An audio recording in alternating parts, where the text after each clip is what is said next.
Hello, friends. Did you know that nearly 80% of those who watch my videos aren't subscribed? If you enjoy the content, I'd truly appreciate it if you hit that subscribe button. It helps a lot. Also, don't forget to leave a like and share your thoughts in the comments. Your interaction not only supports the channel's growth, but also helps these stories reach more people. Thank you all for being here. By the way, where are you watching from? Let me know in the comments. I've been working on a crabbo in Alaska for 11 seasons. At 22, after failing to succeed at community college for a year, I started this job because I was desperate for money and foolish enough to think the Bering Sea sounded like an adventure. By the time I reached 33, I had witnessed men breaking bones, losing fingers, and quitting mid-season because their minds couldn't endure the isolation and cold. But until that march on the Nordic Vendetta, I had never seen anything that made me question what I knew about the ocean. The boat was 160-footer, older than most of the fleet, but solid. Captain Briggs ran her tight and fair, never pushed us past what was safe, which in crab fishing means he only pushed us to the edge of death instead of over it. The crew was small that trip, just me, a deckhand named Cole, and an engineer called Mason, who'd been running boats in these waters since before I was born. We were 3 weeks into a king crab season that had been decent but not spectacular, pulling pots and waters about 40 mi northwest of Dutch Harbor, where the shelf drops off into depths that make your stomach turn just thinking about them. The weather that morning was typical Bering Sea 20 FT swells, wind gusting to 30 knots, and a sky the color of old concrete. We'd been hauling since 4:00 a.m. working in that rhythm you develop when you've done it long enough. Your body moving on autopilot while your brain shuts down to protect itself from the cold and the exhaustion. Mason was running the hydraulics. Cole was sorting bait, and I was on the rail waiting for the next pot to surface. That's when everything started feeling wrong. The line came up slow, which wasn't unusual depending on depth and current, but there was this resistance to it. This weird jerking motion like something was fighting the winch. Mason noticed it too. I could see him frowning through the window of the wheelhouse, adjusting the controls, trying to smooth out the pole. The pot finally broke the surface about 20 yards off our starboard side, and the moment I saw it, my gut clenched. It was empty. Completely, impossibly empty. Now empty pots happen. Sometimes crabs escape. Sometimes the bait's bad. Sometimes you just get unlucky with placement. But this wasn't normal empty. The pot looked like it had been cleaned, like someone had gone through with surgical precision and removed every single thing inside. No bait bag, no remnants of the herring we'd loaded it with, no crab parts, no seaweed, no debris. Even the scratches and scuff marks that build up on the inside of a working pot were gone. The metal looked almost polished. Cole hooked it and we hauled it aboard. Soon as it hit the deck, I knew something was deeply off. The pot was freezing, and I mean colder than it should have been, even coming up from 200 FT of near-freezing water. Frost was actually forming on the metal in patterns that looked too deliberate, too geometric. Cole pulled his glove off to touch it and jerked his hand back like he'd been burned. "What the hell?" he muttered, shaking his fingers. "That ain't right." Mason came down from the wheelhouse, moving carefully on the icy deck. He was in his 50s, had that weathered look of a man who'd spent his entire adult life fighting the ocean. He stared at the pot for a long moment, not touching it, just looking. Then he walked a slow circle around it, examining it from every angle. Where was this one set?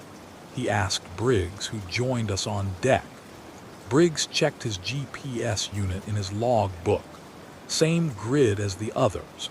Nothing special about the location. Maybe 300 yards from pot 17, which came up full yesterday. And the bait, Mason asked me. Loaded it myself, I said. Fresh herring, double bag like always. I watched it go over the side. Mason nodded slowly. He knelt down next to the pot, still not touching it, and pointed at something I hadn't noticed.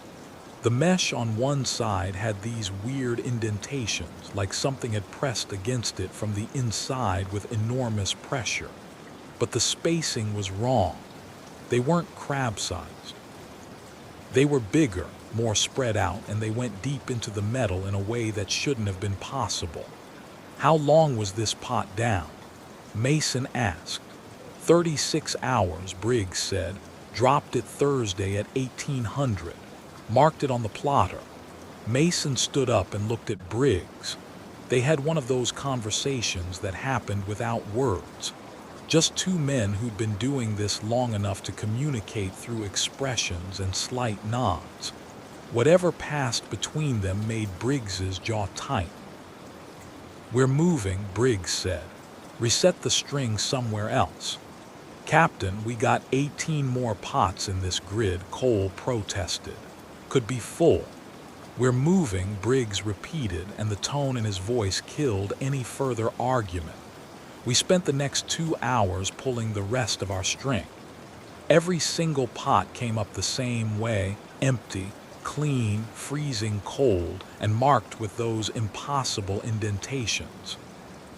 18 pots, probably $4,000 worth of crab based on what the nearby strings were pulling, just gone. But it wasn't the money that bothered me. It was the way each pot looked like it had been processed, like something had methodically gone through and removed everything organic, leaving behind only the sterile metal cage. By the time we finished, the wind had picked up and the sky had gone from concrete gray to something darker, more threatening. Briggs set a new course, taking us about 20 mi south to a different fishing ground. Nobody talked much during the transit. Cole kept checking the pots we'd stacked on deck like he expected them to do something. Mason was down in the engine room longer than necessary, and I stood at the rail, watching our wake spread out behind us and trying to shake this feeling that we were being watched. We reset the string in the new location as the sun was setting, which in March in the Bering Sea means around 6:00 p.m. the work went normally, each pot loaded with fresh bait, tagged with its GPS coordinates, and sent over the side with the usual splash and gurgle as it sank. The sea had calmed slightly down to maybe 12 T swells, and the wind had backed off enough that we could hear each other without shouting. That night, none of us slept well. The boat's motion was fine. We'd all slept through way worse, but there was this tension in the air that made rest impossible. I was in my bunk staring at the curved metal of the hull inches from my face, listening to the engines throbbing past. Around 2:00 a.m. I heard footsteps on the deck above me. Heavy, slow footsteps that didn't match Cole's quick pace or Mason's methodical stride. I sat up and listened. The footsteps continued for maybe 30 seconds, moving from bow to stern, then stopped. I waited for the sound of a door opening, someone going back inside, but it never came. Just silence except for the engine and the waves. I pulled on my clothes and went up to check. The deck was empty, no one there, but every single one of the life rings hanging on the port side had been turned inward, facing the wheelhouse instead of outward toward the sea like they should be. All 6 of them perfectly rotated like someone had gone down the line making adjustments. I turned them back, my hands shaking slightly, and went to find Mason. He was in the galley drinking coffee that had been sitting on the burner so long it smelled like burnt rubber. "You hear someone on deck?" I asked. He nodded without looking at me. "Heard it. Went up to check 20 minutes ago. Wasn't nobody there. The life rings were turned around. I know. I saw them, turn them back myself." He took a sip of the terrible coffee and grimaced. "This is my 4th boat in these waters. I've seen some strange over the years. Equipment failure that don't make sense. Radar ghosts. Weird sounds on the radio. But this feels different." "Different how?" Mason finally looked at me. His eyes were red-rimmed from lack of sleep and the constant wind. "It feels intentional, like something's trying to tell us we're not wanted here." The next morning came gray and cold. Briggs decided to check the pots early, even though we'd only had them down for about 12 hours. The sea was building again, swells pushing 15 FT, and there was this weird quality to the light, like everything was slightly faded, slightly unreal. The first pot came up empty, same as before, clean, cold, marked with those pressure indentations. The second pot empty. Third, fourth, fifth, all empty. By the time we'd pulled 10 pots without a single crab, Cole had gone quiet and pale. Mason was chained smoking on the back deck, something I'd never seen him do before, and Briggs was gripping the wheel so hard his knuckles had gone white. Pot 11 was different. It came up with something inside. We could see it through the mesh as soon as it broke the surface. A dark shape that didn't move right in the water. Mason worked the hydraulics to swing it over the deck, and as it got closer, I felt my stomach drop. It was a crab pot, one of ours, marked with our buoy colors and registration numbers, but it had been inside the pot we just pulled up, nested inside it like some kind of sick joke. We lowered it to the deck and just stared. The outer pot was standard, 7 by 7 by 3 feet, maybe 400 lb of steel and mesh. The inner pot was identical. Same size, same construction, same markings, but there was no way it could have fit inside the first one. The physics didn't work. And yet there it was, solid and real and impossible. Briggs told us to open it. Cole and I worked the gate latch while Mason stood back, his cigarette burning down to the filter between his fingers.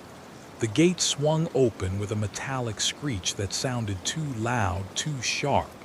Inside was another pot, same again, identical. "Stop," Riggs said quietly. "Close it back up. We're not opening another one." "Captain," I started, but he cut me off.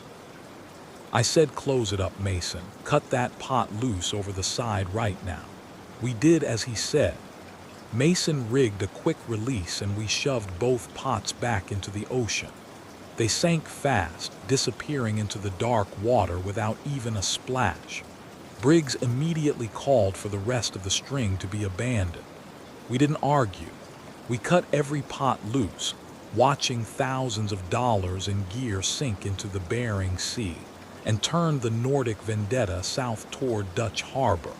The trip back took 16 hours. During that time, the radio picked up something I still can't explain. It was on channel 16, the emergency frequency that's supposed to be kept clear. A voice male speaking in a steady monotone, reading out GPS coordinates. Just coordinates, one set every 30 seconds in a loop that never varied. Mason tracked them on the chart, and every single one marked a spot where someone had disappeared in these waters. Fishing boats that went down in storms, crab fishermen who went overboard, even a Japanese TW lure that vanished back in the 80s. The voice continued for 6 hours, then stopped abruptly at exactly noon. We never heard it again. We made Dutch Harbor, and Briggs filed a report with the harbor master about equipment malfunction and lost gear. He never mentioned the empty pots or the nested cages or the voice on the radio. Neither did any of us. Some things you just don't talk about. You file them away in that part of your brain where you keep all the stuff that doesn't fit into the normal world and you try to forget. But I can't forget. I still work crab boats, still pull pots from the same waters, but I pay attention now in ways I didn't before. I watch how the gear comes up. I listen to the sounds the ocean makes. And I've learned that the Bering Sea has rules that we don't understand and boundaries we can't see. Sometimes those boundaries move. Sometimes they open up. And sometimes when you cross them without realizing it, the ocean shows you things that make you understand how small you really are. Last season I was working a boat called the Silver Wind. Different crew, different captain, but the same waters. We pulled a pot that came up with my name scratched into the inside of the metal. Not painted, not marked with a pen, but carved deep into the steel with something sharp and deliberate. The scratches were fresh, bright metal showing through, even though that pot had been in our rotation for 3 years, and I'd never seen those marks before. I didn't tell anyone about it. I just made sure I was never the one handling that particular pot again. It's still out there, still being pulled up and loaded with bait and sent back down, carrying my name into the dark water where things wait that we were never meant to find. And every time it goes over the side, I wonder if something down there is reading it, learning it, adding it to a list I don't want to be on. The ocean keeps its secrets, and maybe that's how it should be. But knowing that doesn't make the nights any easier when you're standing watch, and the water is black, and the stars are hidden, and you hear footsteps on an empty deck. It doesn't make it easier when you pull up a pot that shouldn't be empty, and you absolutely know that something took what was inside. Something that can move through water deeper and colder than anything human can survive. Something that can arrange metal and leave messages and exist in spaces that physics says shouldn't be possible.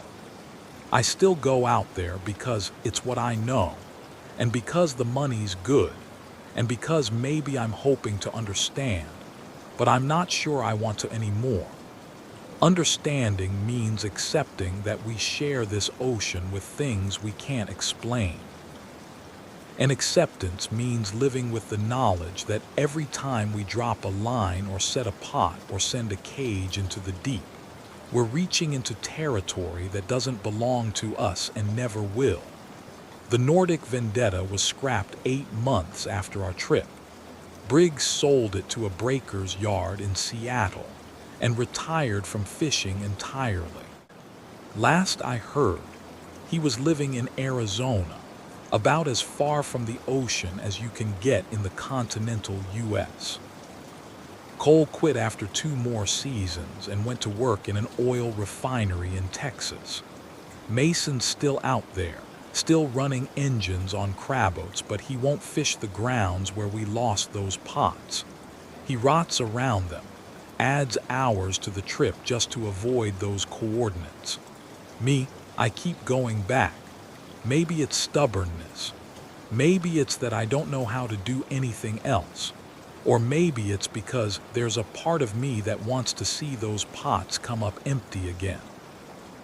Wants to see the nested cages and the impossible geometry and the frost patterns that shouldn't exist. Because as terrifying as it was also the most real thing I've ever experienced. It was proof that the world is bigger and stranger and more alive than we pretend it is when we're safe on land, pretending we understand how things work. But I'll tell you this, if I ever pull up a pot with my name on it again, if I ever see those scratches fresh and bright in the metal, I'm done. I'll walk off whatever boat I'm on and I'll never look back, because there are limits to how much you can push against the unknown before it starts pushing back. And when it does, when the ocean decides it's had enough of you reaching into its depths and taking what doesn't belong to you, there's no negotiating, no second chances. You just hope it lets you go. 3 months after the Nordic Vendetta was scrapped, I got a call from a number I didn't recognize. It was late, past midnight, and I almost didn't answer.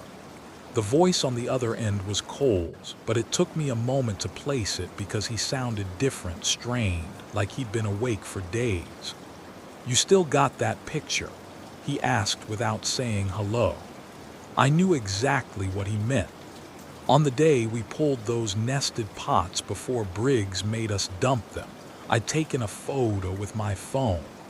Just one quick shot, mostly to prove to myself later that it had actually happened. I'd never shown it to anyone, never posted it anywhere. It just sat in my camera roll dated March 17th, a grainy image of impossible geometry. "Yeah," I said. "Why? Delete it right now. Don't ask me why, just do it." "Cole, what's going on?" He was quiet for a long time. I could hear wind on his end. That particular hollow sound you get when you're standing outside in a big empty space. "I've been seeing things," he finally said. "In the refinery, shadows that move wrong. Frost patterns on metal that shouldn't be there. And last week I found one of the storage tanks completely empty, drained. No leaks, no mechanical failure, just empty and cold. The same way those pots came up." My skin went prickly. "That doesn't make sense. You're in Texas. You're landlocked. That's what I keep telling myself. But 3 nights ago, I heard footsteps on the catwalk outside my station. Heavy steps, slow, like someone walking a patrol. When I went to check, there was nobody there.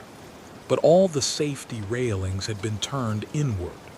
Every single one facing the wrong direction, just like those life rings on the Vendetta. I sat down hard on my couch, my phone pressed against my ear. "Jesus Christ, it followed me," Cole said, and his voice cracked. "I left the ocean, moved 2,000 m inland, and it followed me. Or maybe it didn't follow. Maybe it was already there in the tanks, in the pipes, in every dark space where water sits and waits. I don't know anymore, but you need to delete that picture. Don't keep anything from that day. Don't hold on to it. Did you tell anyone else? I called Mason last week. He hung up on me, called back an hour later and said his engine room flooded while we were talking. Just flooded out of nowhere. In calm seas with no mechanical problems. Took them 4 hours to pump it out. He told me never to call him again." Cole hung up before I could say anything else. I sat there staring at my phone, then opened my photo gallery and found the picture. It was worse than I remembered. The nested pots were clear in the frame, but there was something else I hadn't noticed before.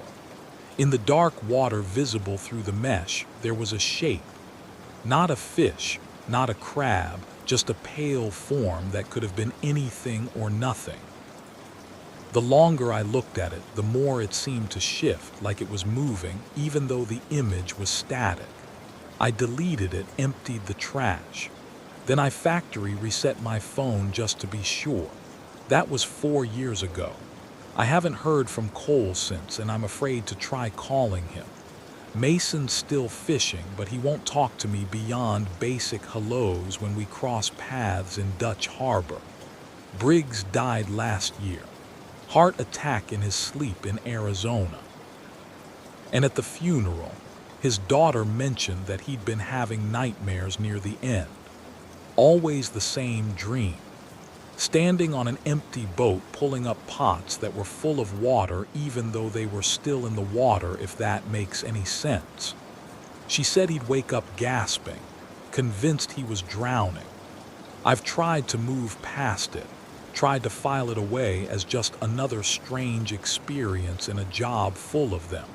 But every season something reminds me.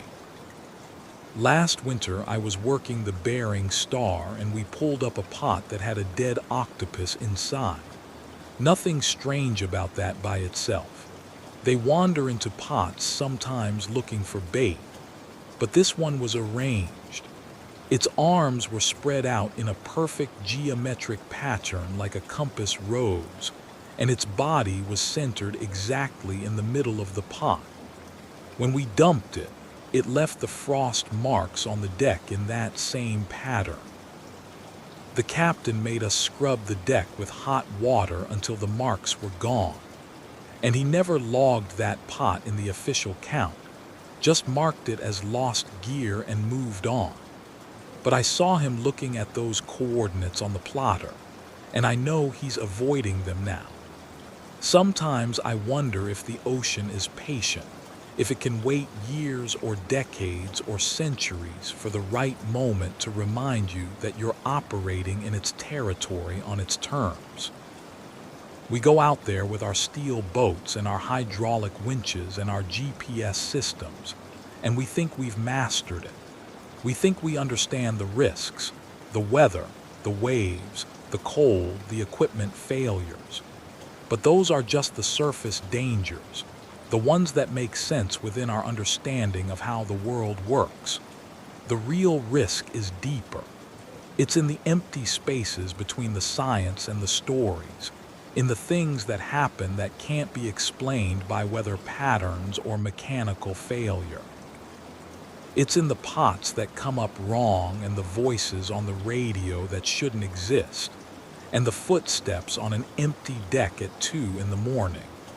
I'm still out here because I don't know how to be anywhere else, but I'm more careful now about what I pull up from the deep and what I choose to remember. Some doors, once you open them, you can never fully close again. You just learn to live with the draft. Music. The thing about working graveyard shift on a crabbo is that time stops meaning anything after about 3 days. You're hauling pots at 2 in the morning, eating breakfast at noon, sleeping whenever your body finally gives up and shuts down. On the polar dawn, we ran 20-hour days during king crab season, which meant you learned real quick to function on 4 hours of sleep and enough coffee to kill a normal person.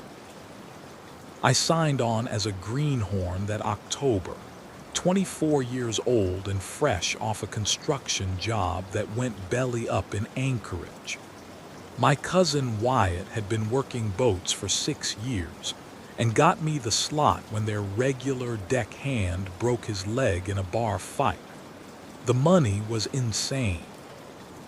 The kind of numbers that made you willing to ignore the fact that you'd be spending weeks in some of the most dangerous waters on Earth, pulling 700 lb steel cages out of the ocean in conditions that would ground aircraft. Captain Hayes ran the Polar Dawn like a machine.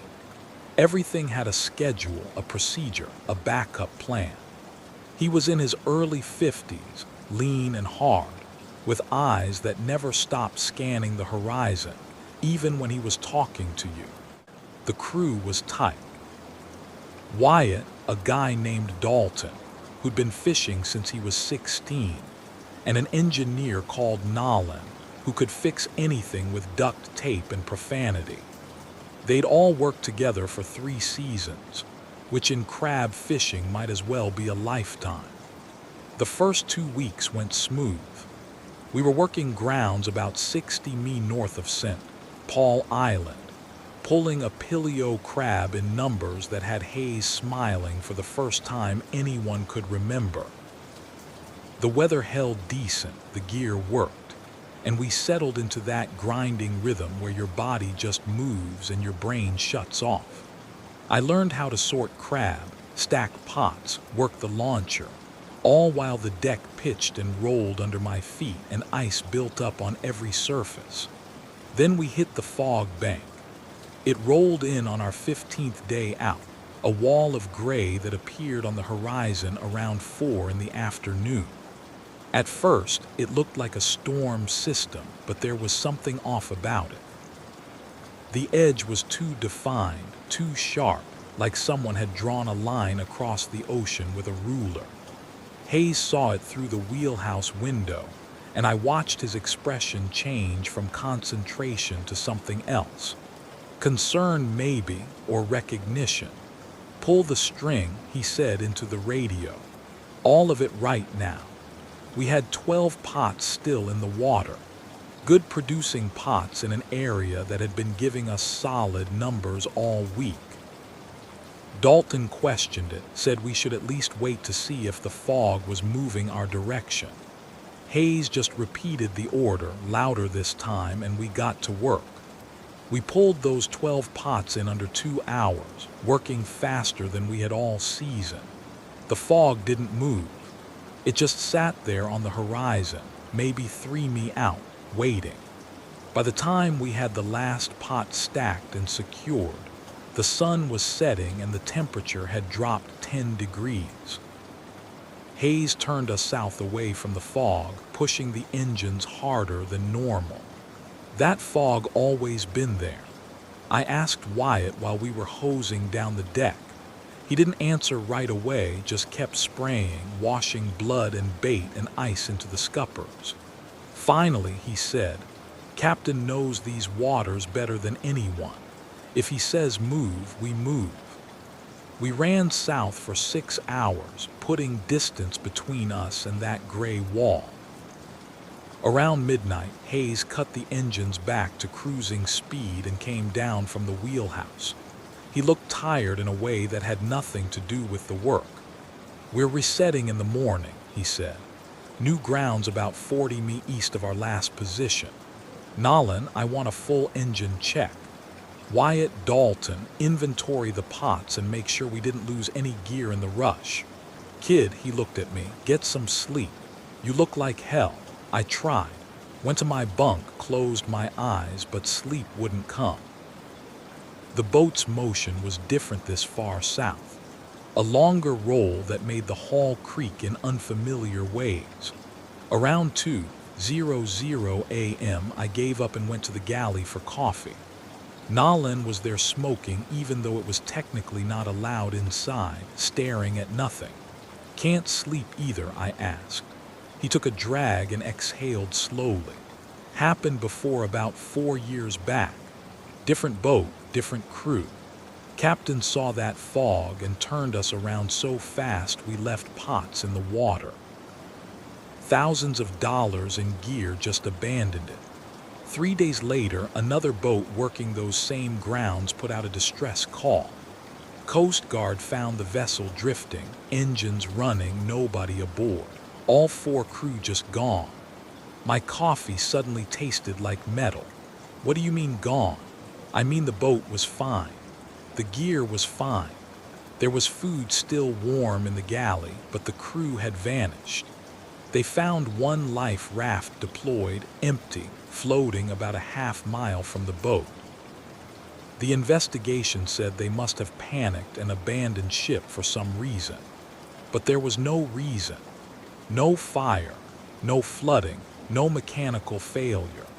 Just 4 men who decided to climb into a life raft in the middle of the Bering Sea and disappear.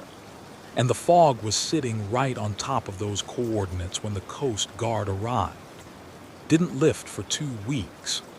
I wanted to ask more, but Wyatt came in and Nolan shut up immediately, stubbing out his cigarette and heading back to the engine room.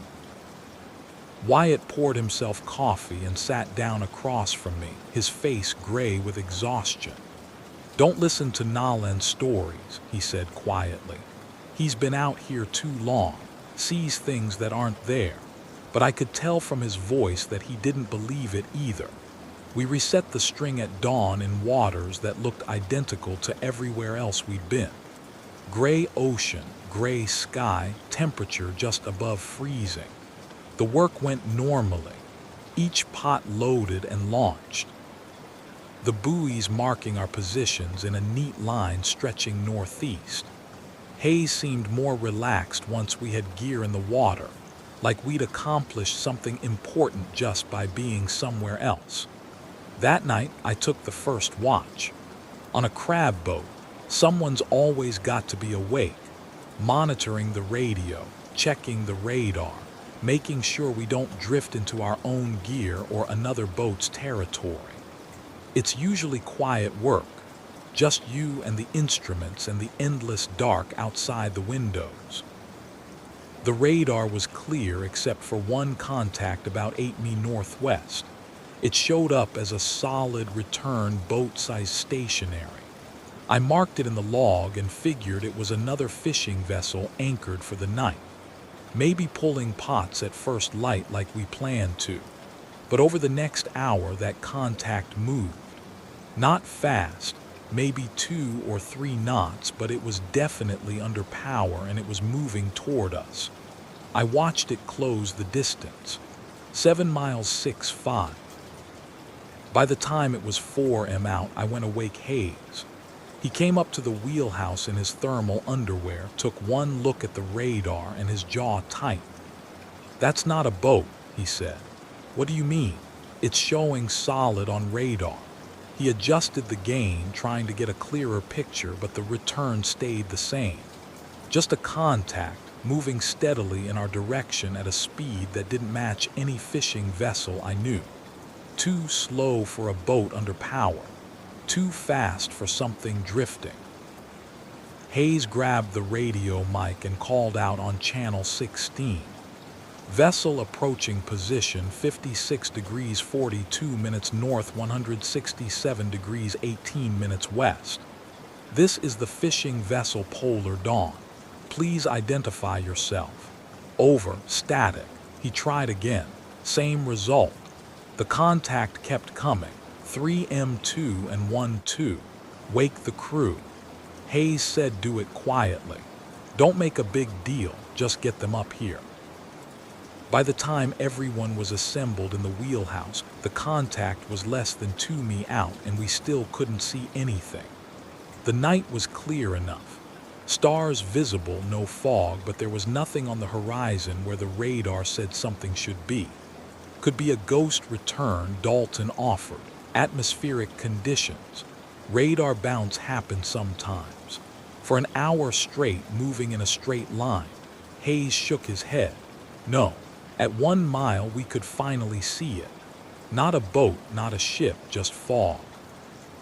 A bank of it, maybe a 4 mile across, moving against the wind, moving directly toward us with that same mechanical precision we'd been tracking on radar.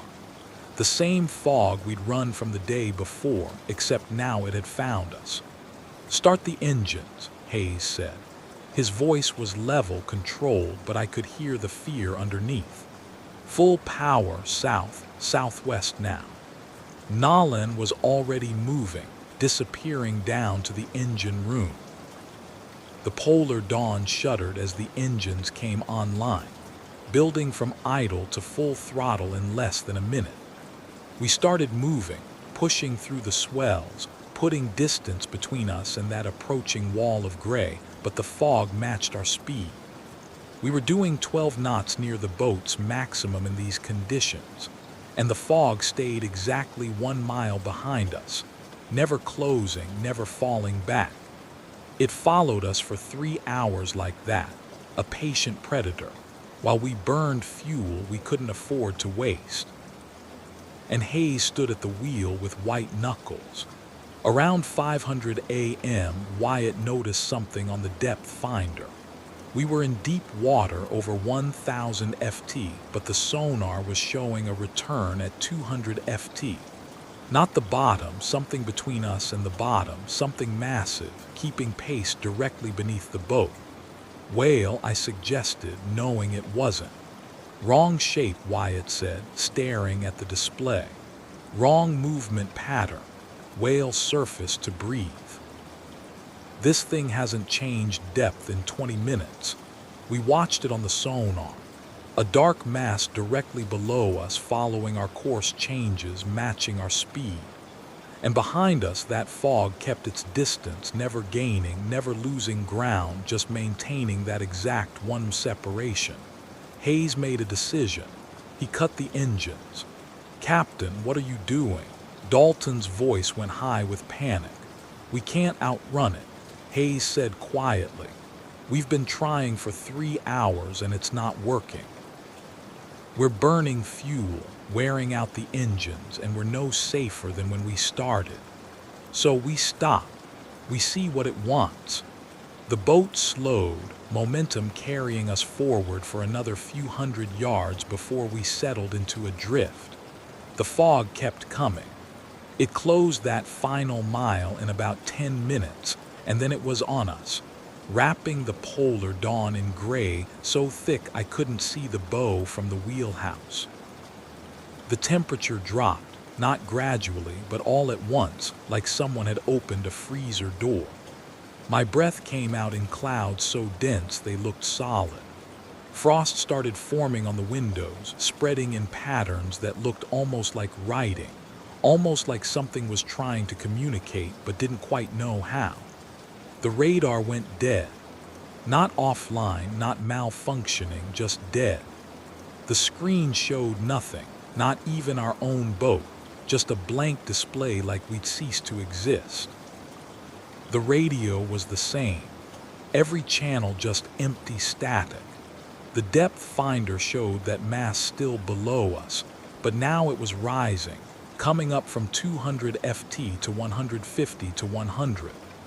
"Life jackets," Hessa said. "Everyone right now." We suited up in silence, pulling on the bright orange vests that were supposed to keep you alive if you went overboard. Though in water this cold, you'd have maybe 15 minutes before hypothermia shut you down. I kept thinking about Nalan's story, about the crew that abandoned their boat and vanished. And I understood why they'd done it. There's something about being trapped on a vessel, surrounded by something you can't see or understand, that makes the ocean seem like the safer choice. The thing below us stopped rising at 50 FT. We could see it now, or at least we could see something. A darkness in the water that was darker than the water around it, spreading out in all directions like the boat was floating on top of a shadow. It didn't move like something alive. It moved like something that existed in a way biology couldn't explain. Something that was there because it had decided to be, not because it had evolved or grown or been created. Wyatt was praying. I'd never heard him pray before. Didn't even know he was religious, but he was whispering something under his breath. Words I couldn't make out but could feel the desperation in. Dalton had his phone out filming even though we all knew there was no signal, no way to send anything, no point in recording what was happening. Then the fog spoke. I don't know how else to describe it. Sound came from everywhere at once. Not through the radio or the speakers, just manifesting in the air around us. It wasn't words, wasn't even close to language, but it had meaning. I could feel it trying to communicate, trying to make us understand something important, something urgent. It felt old, unimaginably old, and angry in a way that had nothing to do with emotion and everything to do with being interrupted. Being disturbed in a place it had claimed long before humans learned to build boats. The polar dawn started to turn, not from the current, not from the wind, but on its own, rotating slowly counterclockwise like it was on a turntable. Hayes had his hands on the wheel, but it wasn't responding, wasn't connected to anything anymore. We just turned smooth and steady while that darkness below us pulsed with something that might have been breathing, or might have been the ocean itself, remembering how to be alive. We came around to face north back toward the coordinates where we'd first seen the fog. The boat held that heading for maybe 30 seconds, and I had the clear, undeniable feeling that we were being shown something, being told to look at a specific direction and understand. Then we were released. The fog lifted, not gradually, not rolling away, just gone between one heartbeat and the next. Sunlight hit the wheelhouse windows so bright after the gray that I had to shield my eyes. The radar came back online showing clear water in all directions. The radio crackled back to life with weather reports and chatter from other boats, and the thing below us was gone. The depth finder showing nothing but empty water and the bottom 1,000 ft down.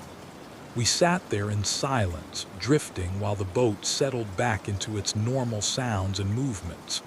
Hayes finally let go of the wheel and sat down hard in his chair. His hands were shaking. "We're going in," he said. "Pull the string. Secure the gear. We're heading back to Dutch Harbor." "Captain, we've got another week of fishing." Dalton started, but Hayes cut him off. I said, "We're going in. Anyone got a problem with that can swim home." Nobody argued. We pulled the string in record time. Didn't even count the crab, just dumped everything and stacked the pots and turned south. The trip back took 18 hours, and during that time, none of us talked about what happened. We just worked, slept, worked again, and watched the GPS tick off miles between us and those coordinates. We made Dutch Harbor on a Tuesday morning. Hayes paid us out for the full month, even though we'd only been gone 2 weeks. Then sold the Polar Dawn to a buyer in Seattle. Within 3 days, I heard he moved to Montana, bought a ranch, never came within 100 miles of the ocean again.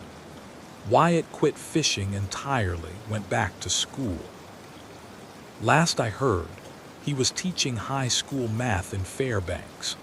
Dalton worked one more season on a different boat, then walked off mid-trip, and no one's heard from him since. Nolan's still out there, still fixing engines, but he won't work any boat that fishes those grounds. Me, I spent 2 more years on crab boats before I couldn't do it anymore. Sold off my gear, moved to Oregon, got a job doing mechanical work at a cannery where the worst thing that happens is a conveyor belt breaks down. I sleep fine most nights, but sometimes I dream about that darkness in the water, that feeling of being examined by something so old and so other that it made me understand how fragile we really are, how thin the line is between our world and whatever else exists out there. I've looked at maps since then, tried to find those exact coordinates, but my memory is fuzzy on the specifics, and I threw away my logbook the day after we docked. Sometimes I think that's for the best.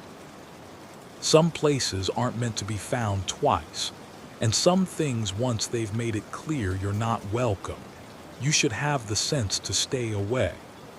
But I wonder about it late at night when the canner is quiet, and I'm doing maintenance on machines that make perfect sense, that follow rules of physics and engineering. I wonder about that fog and what it was protecting or hiding or marking. I wonder about the crew that vanished, whether they're still out there somewhere in a life raft, drifting through some version of the ocean that exists parallel to ours. I wonder if that darkness is still there, waiting at those coordinates, patient and ancient and angry. And I wonder what would happen if someone went back. If some other crew, desperate for crab or just too stubborn to believe the stories, set their pots in that exact spot and waited to see what came up.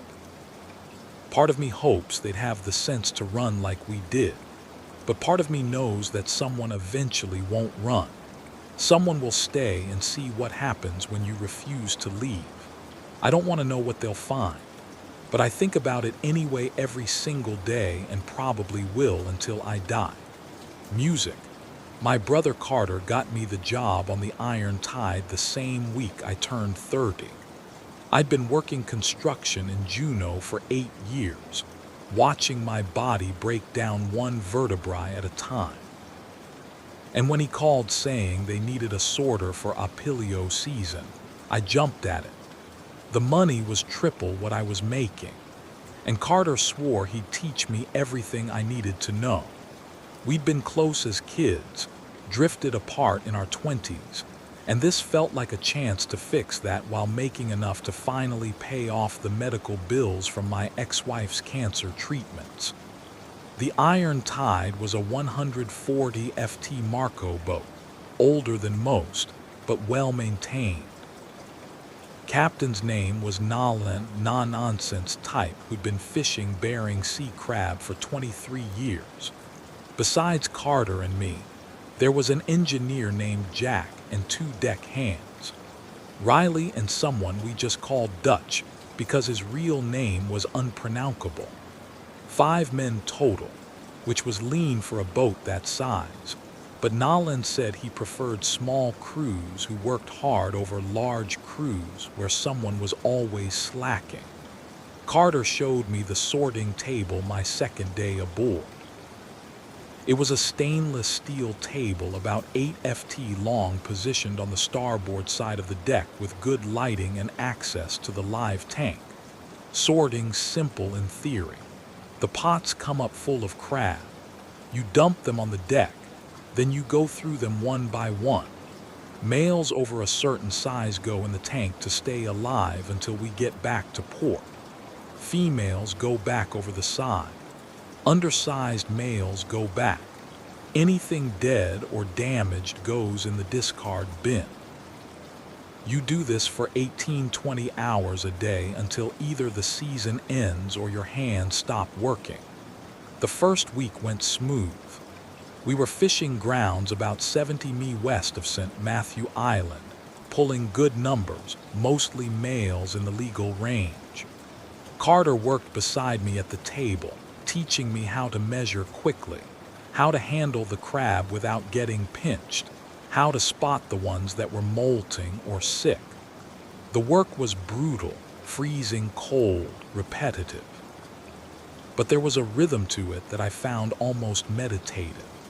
Pick up crab, check size, check sex, sort over and over thousands of times a day. On day 8, we pulled a pot that felt wrong the moment it broke the surface. It came up too easy, no weight to it.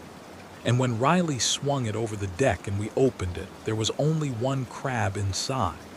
A single red king crab, which was weird because we were fishing Apilio grounds and hadn't seen a king in over a week.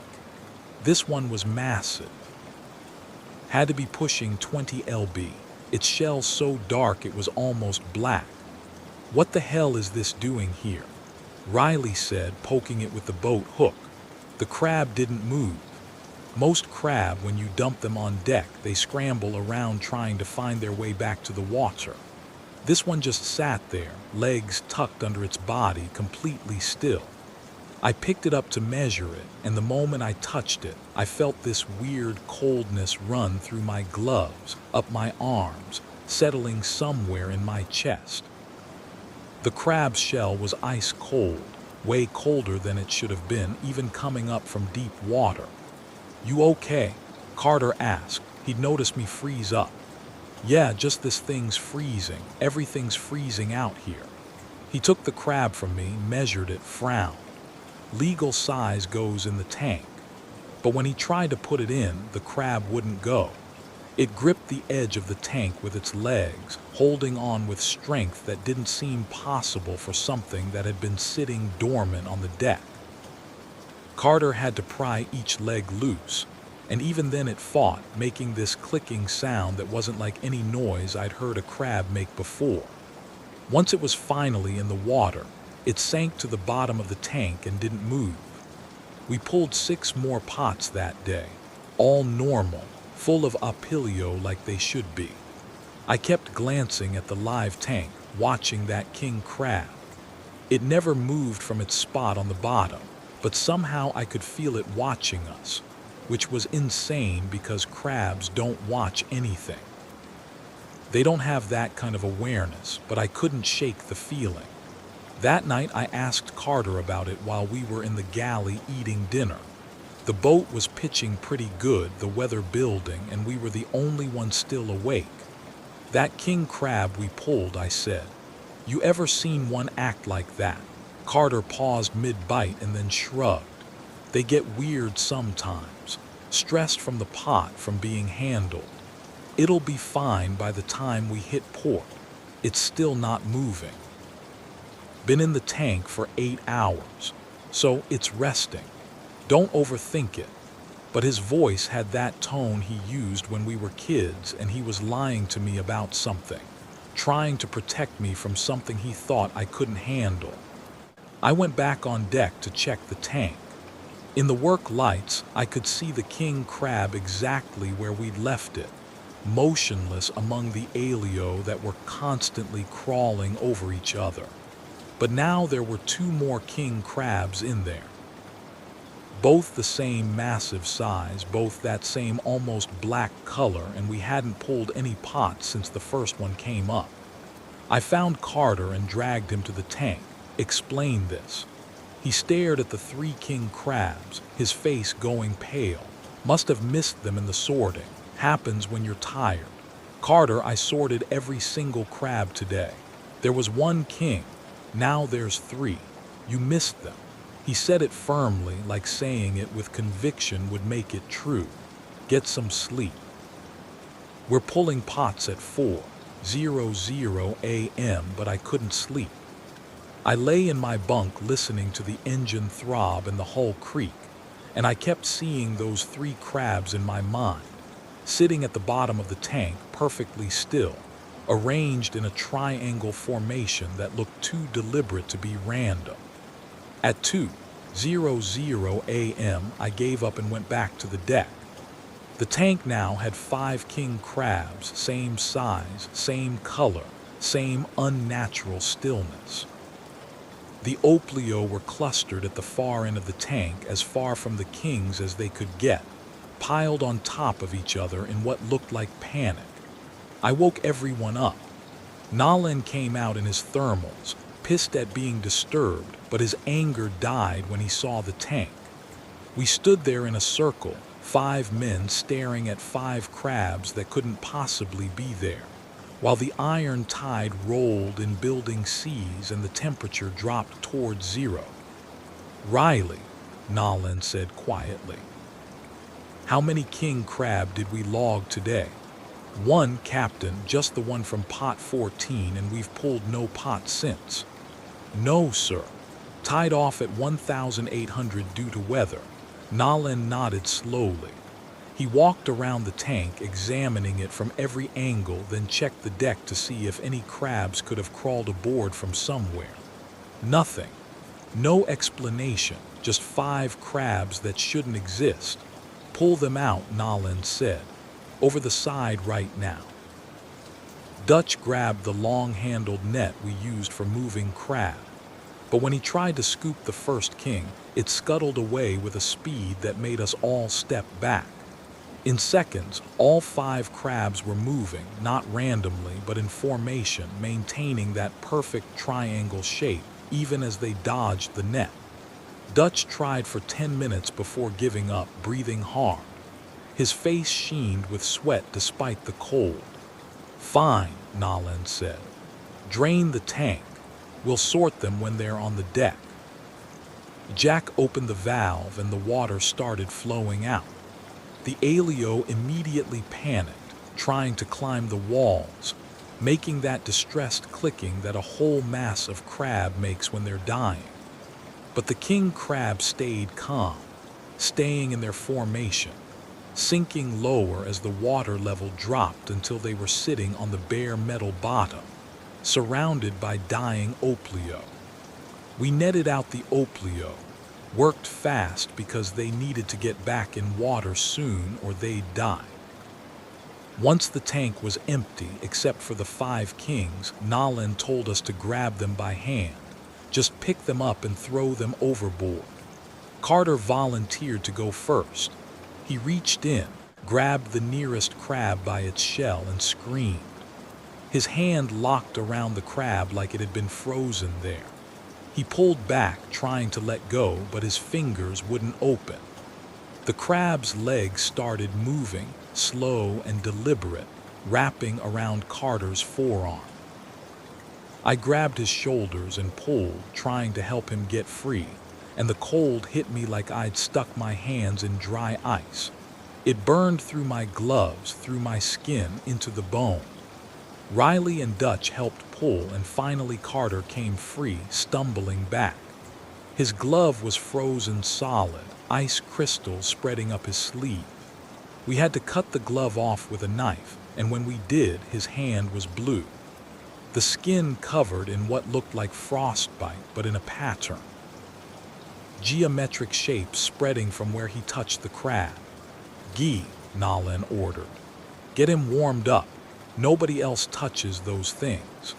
We got Carter inside and ran his hand under lukewarm water, slowly bringing the temperature up. The patterns on his skin faded but didn't disappear completely, leaving these faint marks that looked like circuit boards, or maybe writing in a language that didn't use letters. Carter said his hand felt numb, like he'd slept on it for hours. But there was something else in his expression. Fear, but also recognition, like he'd seen those marks before. While we were dealing with Carter, Jack was on deck watching the tank. He came bursting into the galley, his eyes wild. "Captain, you need to see this." The 5 king crabs had climbed out of the empty tank. They were on the deck, moving in single file toward the port side, moving with that same coordinated precision. When they reached the rail, they stopped, turned as one to face the wheelhouse, then one by one dropped into the ocean and disappeared. We searched the deck, the entire boat. No more crabs. No evidence they'd ever been there except for Carter's hand and the fact that all 5 of us had seen them. Nalan checked the log, confirmed we'd only recorded 1 king crab, checked the pod inventory to make sure none were missing. Everything was normal, everything except us. "We don't talk about this," Nalan said. "Not to the buyers, not to the other boats, not to anyone. It didn't happen." "Understood." We all nodded, but I could see in their faces that it wasn't that simple. You can't just unsee something like that. Can't unveil that cold that went deeper than temperature. We fished for 2 more days, but the catch had gone bad. Every pot came up either empty or full of dead crab. The shells cracked like something had crushed them from the inside. On the 3rd day, we pulled a pot that was full of king crab. 50 or 60 of them, all the same massive size, all that same black color. They weren't moving. They were arranged in layers, perfectly organized.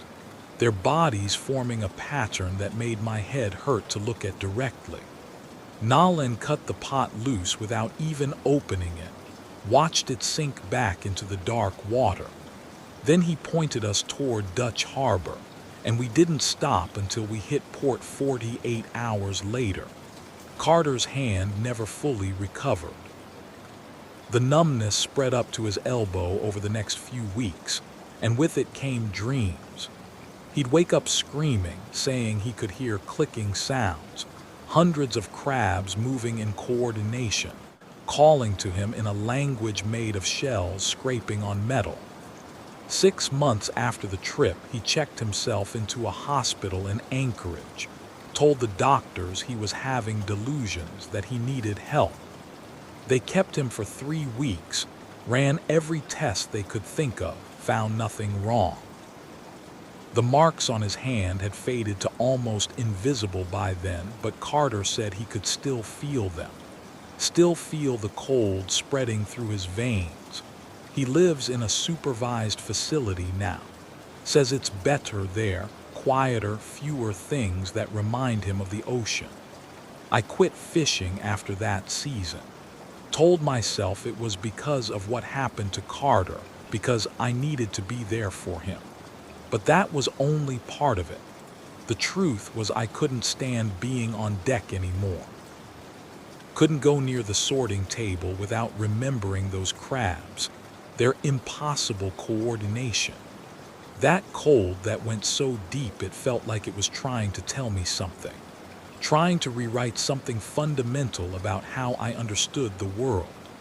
Riley died 2 years later, drowned after falling off a boat in calm seas with a life jacket on. They never figured out how that was possible. Dutch went back to the Netherlands and last I heard wouldn't go near the water. Wouldn't even take a ferry between islands. Jack's still engineering on boats, but he won't work any vessel fishing the grounds where we pulled those crabs. Nolan sold the Iron Tide and retired to a cabin outside Fairbanks. I visited him once about 3 years ago, thinking maybe we could talk about what happened, try to make sense of it together. He wouldn't even let me in the door, just looked at me through the screen and said, "It's still there. Whatever we found, it's still there. And talking about it doesn't change anything, just makes it more real." I think about that a lot. The idea that some things exist in a space between real and not real. And the act of acknowledging them, of putting them into words and sharing them, somehow solidifies them, gives them more power. Maybe Nolan was right. Maybe the best thing we could have done was exactly what he said on the boat. Pretend it didn't happen, file it away, never speak of it again. But I can't do that. I tried for years and it just grew inside me. This knowledge that the ocean contains things that don't follow the rules we've written down. Things that can organize themselves and communicate in ways we're not equipped to understand. Those crabs weren't just animals. They were something else. Something using the shape of crabs to interact with us, to study us maybe, or to warn us. I work in a grocery store now, stocking shelves as far from the ocean as I can get while still being in Alaska. Safe, predictable work where nothing ever appears that shouldn't be there. But sometimes late at night when I'm rotating stock in the freezer section, I'll see patterns in how the frozen items settle. Geometric arrangements that couldn't be random. And I'll feel that cold again. That deep breeze that has nothing to do with temperature and everything to do with being touched by something that exists outside our understanding of what's possible. Carter calls me sometimes from the facility. The calls are brief, monitored by staff, but he always manages to say the same thing before they cut him off. They're organizing. Whatever's down there, it's getting ready for something. And we were just the first ones to notice. I don't know what to do with that information. I don't know if it's the delusions talking or if Carter saw something in those marks on his hand, learned something from that cold that the rest of us didn't. Part of me wants to dismiss it, to believe the doctors when they say he's sick. That trauma broke something in his brain that can't be fixed. But I remember those crabs moving in formation, climbing out of an empty tank to march to the rail and drop into the sea like they were following orders. I remember that triangle pattern they made. The precision of it, the intelligence behind it. And I wonder if Carter's right. If something down there is organizing, preparing, using the things that live in the deep as tools or messengers or scouts. The ocean covers most of our planet and we've barely explored any of it. We pull up fish and crab and act like we understand what's down there, but we don't. We don't know what's in the deepest trenches, what's evolved in the dark pressure, what's learned to exist in ways biology says shouldn't work. We just drop our pots and take what we can and pretend we're in control. But we're not. We never were, and something down there knows it. I keep a calendar now marking days. I don't know what I'm counting toward. Don't have any real reason to think something's coming, but Carter's words stay with me. And sometimes I catch myself looking at the calendar and thinking about coordinates, about the grounds where we pulled those crabs, about whether anyone's fishing there now, and what they might be finding in their pots. Part of me hopes no one ever goes back to those waters. Part of me knows someone will, because that's what we do. We push into places we don't belong, take things that aren't ours, and then act surprised when something pushes back. And when it does, when whatever's organizing down there finally decides we've taken enough, I don't think it's going to be subtle about it. I think about Carter in his facility, about the marks that never fully faded from his skin, about the dreams he can't escape. And I wonder if he wasn't marked by those crabs, if he was chosen somehow, tagged like we tag the crab we catch, marked as a specimen for study or a messenger for communication. The thought keeps me awake some nights, staring at my own hands in the dark, checking for patterns that aren't there yet but might appear without warning. The last time I saw Carter face to face about 6 months ago, he held up his hand in the visiting room and the marks were back, brighter than ever, glowing faintly in the fluorescent light. "It's coming," he whispered. And the staff rushed in to sedate him because he'd started screaming about coordinates, rattling off numbers in a voice that didn't sound like his own. I wrote those numbers down. I don't know why. Maybe curiosity, maybe some sick need to understand what we'd encountered. I looked them up later, plotted them on a chart. They marked a spot in the Bering Sea, deeper than any fishing grounds I knew, in waters where the shelf drops off into an abyss that goes down over 15,000 FT. I won't go there. I won't fish again. Won't set foot on a crabbo.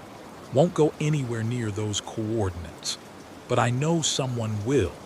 Someday some crew will drift over that spot or deliberately fish it and they'll pull up something they shouldn't.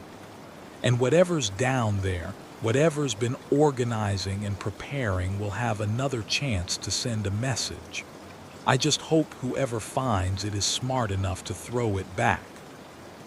Music, I learned crab fishing from my father, and he learned it from his father, which means I've got salt water in my blood going back 3 generations.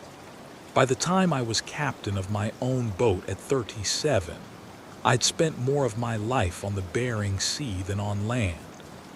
The Northern Star was mine, bought with money, saved over 15 years of grinding seasons, and I ran her with a crew I'd worked with long enough that we barely needed to talk anymore.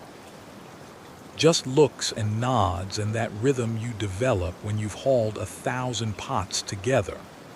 October 2019, we were fishing a pilio about 90 mi south of the Pribilof Islands. Good grounds, consistent producers, areas I'd been working since I was a greenhorn. The crew was solid. My first mate, Hayes, who'd been with me 7 seasons, an engineer named Briggs and 2 deck hands, Dalton, and a kid named Mason, who was on his 2nd trip and still learning the difference between working hard and working smart. We'd been out 12 days pulling decent numbers, everything running smooth. The rhythm on a crabboat is everything. You develop patterns, sequences, a flow to the work that becomes automatic. Pot comes up, swing it in, dump the catch, sort the crab, rebait, launch it back. Repeat 100 times a day until your body moves without thinking, and your mind can wander to other things.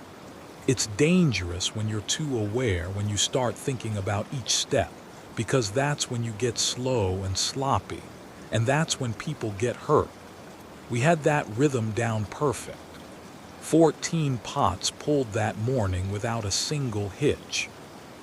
Textbook calls, the kind where you're not even consciously working anymore, just existing in the flow, which is why it felt so wrong when Pot broke that pattern. It came up normal at first. The winch pulled steady. The line looked good. The buoy showed our colors and registration. But when the pot cleared the surface, something about it made me pause. I couldn't say what exactly. It looked right. Same mesh and metal frame we used on all our pots, but something in how it hung from the line felt off, like the weight was distributed wrong. Hayes swung it over the rail and we dumped it. The crab that poured out looked normal. Oplio, good sizes, lively, but the sound was wrong. Usually when you dump a pot, you get that specific clatter of shells on steel. A noise you hear so many times it becomes like white noise. This dump sounded different, flatter somehow, muted. I shook it off and we sorted the catch. Everything checked out. Legal males in the tank, females back over the side. The work moving at its normal pace. We rebaited pot 15, launched it, and moved to the next one. But that feeling stayed with me. That sense that something had shifted in a way I couldn't quite identify. Pot 16 came up the same way. Normal on the surface, wrong underneath. The sound when we dumped it, the way the crab moved, even the water that drained out seemed slightly off color, though when I really looked at it, it was the same gray-green as always. Hayes noticed it too. I could tell by how he paused fractionally between movements, his rhythm broken by the same wrongness I was feeling. "You seeing this?" I asked him quietly while Dalton and Mason were sorting. "Seeing what?" "I don't know, something." He looked at me for a long moment, then nodded. "Yeah, something." We pulled 6 more pots before I figured out what was wrong. It wasn't the pots themselves or the crab or even the water. It was us. We were moving too perfectly. Every motion synchronized, every step timed exactly right, like we'd become machines rather than men.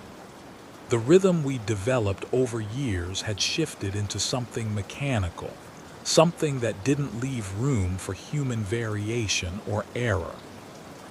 I noticed it when Mason reached for a crab at the exact same instant I did, our hands following identical paths, stopping at the same point without touching. We looked at each other, confused, then continued working. But it kept happening. Hayes and Dalton moving in mirror synchronization. Briggs calling out engine readings before the gauges changed. All of us operating like we were connected by invisible wires. Our timing too perfect to be natural. Anyone else feel weird? Mason asked during a break.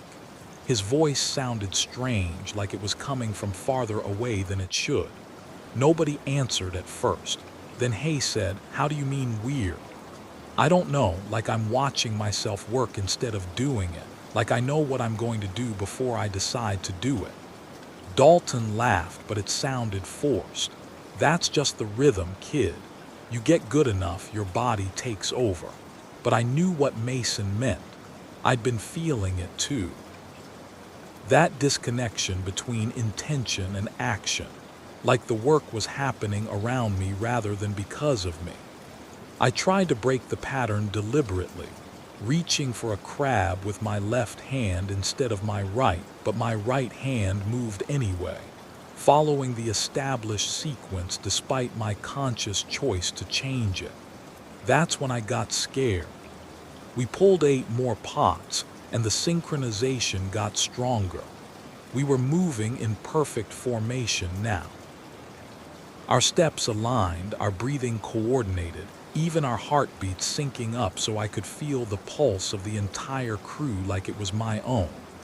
The work became effortless, faster than we'd ever managed before.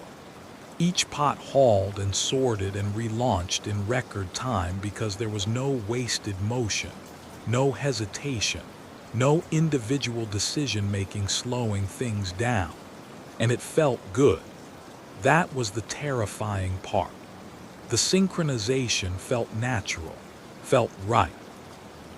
Like this was how we were supposed to work all along, and we'd been fighting against it our whole careers. The exhaustion that normally built up over a day of hauling just wasn't there. We were operating at peak efficiency, our bodies working in perfect harmony. And part of me wanted to just give into it. Let the rhythm carry us through the rest of the season. But part of me remembered what Hayes had said years ago when I was still learning. The ocean wants you. Every day you're out here. It's trying to make you part of it. You got to fight that. Got to remember you're separate. You're different. You're just visiting because the day you stop fighting is the day you stop being human and start being something else. I called for a break. Told the crew we were taking 30 minutes going inside to warm up and eat. Hayes looked at me like I'd suggested we abandon ship, but he didn't argue. We all moved inside together, our steps still synchronized, and sat in the galley drinking coffee that tasted like metal. We need to talk about what's happening, I said. Nothing's happening, Dalton said automatically. We're just working good together. We're working too good. When's the last time any of you made a mistake? Grabbed the wrong size crab, missed a measure, anything? Silence. Because we all knew it had been hours since anyone had made even the smallest error.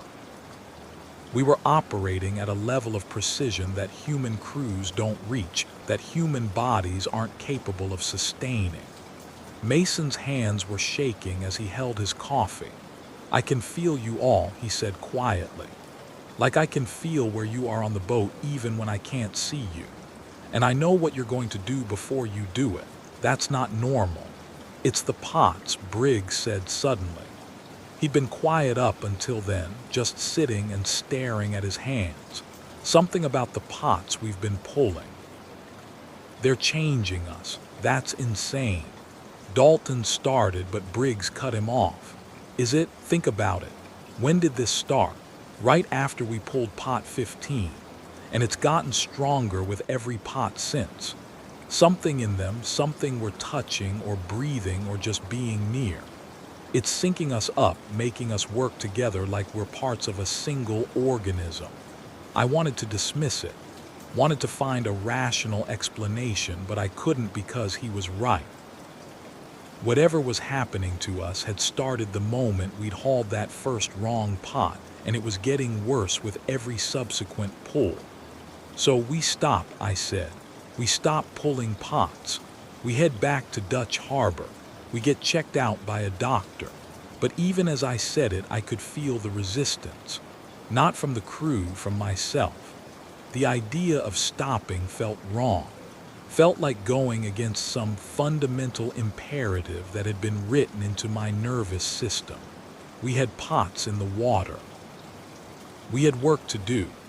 The rhythm demanded we continue. I stood up, forced myself to move toward the wheelhouse, every step fighting against the pole to go back outside and resume hauling. The crew followed, our movements still synchronized despite our conscious attempts to break the pattern.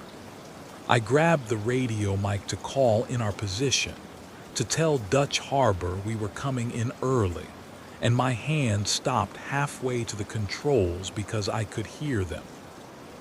Not through the radio, not through any electronic equipment, but directly in my head.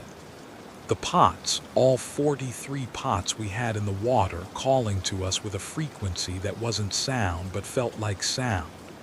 A vibration that resonated in my bones and teeth and the fluids of my inner ear. They wanted to be pulled. They needed to be pulled, and we needed to pull them. You hear that? Hayes whispered. We all nodded. We all heard it. A song made of metal and water and something else. Something that had been in the ocean long before humans started dropping steel cages into it. The pots weren't just containers anymore.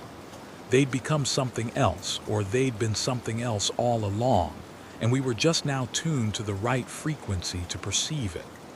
We pull them up and we dump them overboard, I said, making a decision. Don't sort, don't keep anything. Just get them out of the water and cut them loose. It took us 4 hours to pull all 43 pods. Each one came up humming with that frequency we could feel but not hear. Each dump releasing crab that moved in synchronized patterns, scuttling across the deck in formation before going over the rail. We didn't keep a single one. Just hauled the pots up, dumped them, and cut the buoy lines, watching thousands of dollars in gear sink into the dark water. With each pot we released, the synchronization weakened. By pot 20, we were making small errors again, our timing slightly off. By pot 30, Mason was moving independently, his rhythm separate from the rest of ours. When the last pot went over the side and spiraled down into the deep, we were 5 individual men again, exhausted and confused and relieved. We didn't talk on the trip back to Dutch Harbor. What was there to say? We'd experienced something that didn't have words, didn't have explanations, didn't fit into any framework for understanding the world we developed over our combined decades of fishing these waters. We just ran south and tried not to think about how good it had felt to be perfectly synchronized, to work without thought or effort or individual will. I sold the Northern Star 3 weeks later. Couldn't stand being aboard her. Couldn't shake the feeling that the boat itself had been changed by whatever had infected those pots, that it was waiting for me to drop new gear in the water so the process could start again. Hayes bought a sport fishing charter in Ketchikan. Only works a shallow water now. Says he won't put anything on the bottom deeper than 50 FT. Briggs quit boats entirely. Went to work on oil platforms in the Gulf of Mexico. Dalton's still fishing, but he won't use pots anymore. Only works longline boats. Keeps everything above the seafloor. Mason lasted 1 more season, then walked off a boat mid-trip and never came back. I ran into him in Anchorage about a year ago, working security at a mall, about as far from the ocean as you can get while still being in Alaska. He looked good, healthy. But when I asked him about that trip, he just shook his head. I still feel it sometimes, he said. That pull to sync up, to become part of something bigger. It's strongest when I'm in crowds, lots of people moving together, and I have to fight it. Have to remind myself that I'm me, that I'm separate, that I choose my own rhythm. I know what he means. I feel it too. In grocery stores, in traffic, anywhere people are moving in patterns, I feel that pull to synchronize, to let my individual timing dissolve into the collective flow. It's not as strong as it was on the boat, but it's there waiting. And some days I'm not sure how much longer I can resist it. I work alone now. Construction, maintenance, jobs where I don't have to coordinate with other people, where I can move at my own pace without feeling that magnetic pull towards synchronization. It's lonely, but lonely is safe. Lonely means I stay human, stay individual, stay in control of my own rhythm. But I dream about it. About that perfect coordination, that effortless efficiency, that feeling of being part of something larger than myself. In the dreams, I'm back on the Northern Star, pulling pots that never end, moving in perfect harmony with a crew that's become extensions of my own body. All of us operating as one organism with many parts. And in the dreams, it doesn't feel wrong. It feels like coming home. I wake up from those dreams, sweating, my heart racing, checking my hands to make sure they're still my own, that they're still moving when I want them to move and stopping when I tell them to stop. Some nights I'm not entirely sure they are. Some nights I watch my hands perform small tasks, buttoning a shirt, tying shoes, and I can't tell if I'm controlling them or if they're just following a pattern that's been established, operating on their own according to a rhythm I no longer consciously direct. There's a theory I've developed, lying awake in the early morning hours, trying to make sense of what happened to us. The ocean is old, older than land, older than almost anything else on this planet. And in that time, it's developed its own rhythms, its own patterns, its own way of organizing the things that live in it. Everything in the ocean moves together. Schools of fish, pods of whales, even the currents themselves flow in coordinated patterns that span thousands of miles. We drop our pots into that environment, these rigid steel grids, and we think we're imposing our order on the chaos. But what if it works the other way? What if the ocean's rhythm is so strong, so fundamental that it seeps into the metal and mesh, charges it with its own organizing principle? And when we pull those pots up, when we touch them and breathe the air around them and spend hours in their presence, that rhythm transfers to us. It's just a theory. I have no way to prove it, no way to test it without going back out there and dropping more pots. And that's something I'll never do, but it makes a kind of sense to me. Fits with what we experienced in a way that scientific explanations don't. Because what happened to us wasn't mechanical or chemical or biological. It was something deeper, something that exists at the level where pattern and rhythm and organization emerge from chaos. I've tried to warn other fishermen, not directly because if I told the story straight, they'd think I was crazy, but in subtle ways, recommending they rotate their gear more often, suggesting they take breaks between hauls, mentioning that sometimes efficiency can be dangerous, that sometimes you want a little sloppiness in your work to remind you you're human. Most of them ignore me. They're chasing the perfect haul, the perfect season, the perfect rhythm. I wonder how many of them have pulled up pots like ours and didn't recognize the warning signs until it was too late. I wonder how many crews are out there right now, synchronized beyond human capacity, operating as hive minds without even realizing they've stopped being individual people.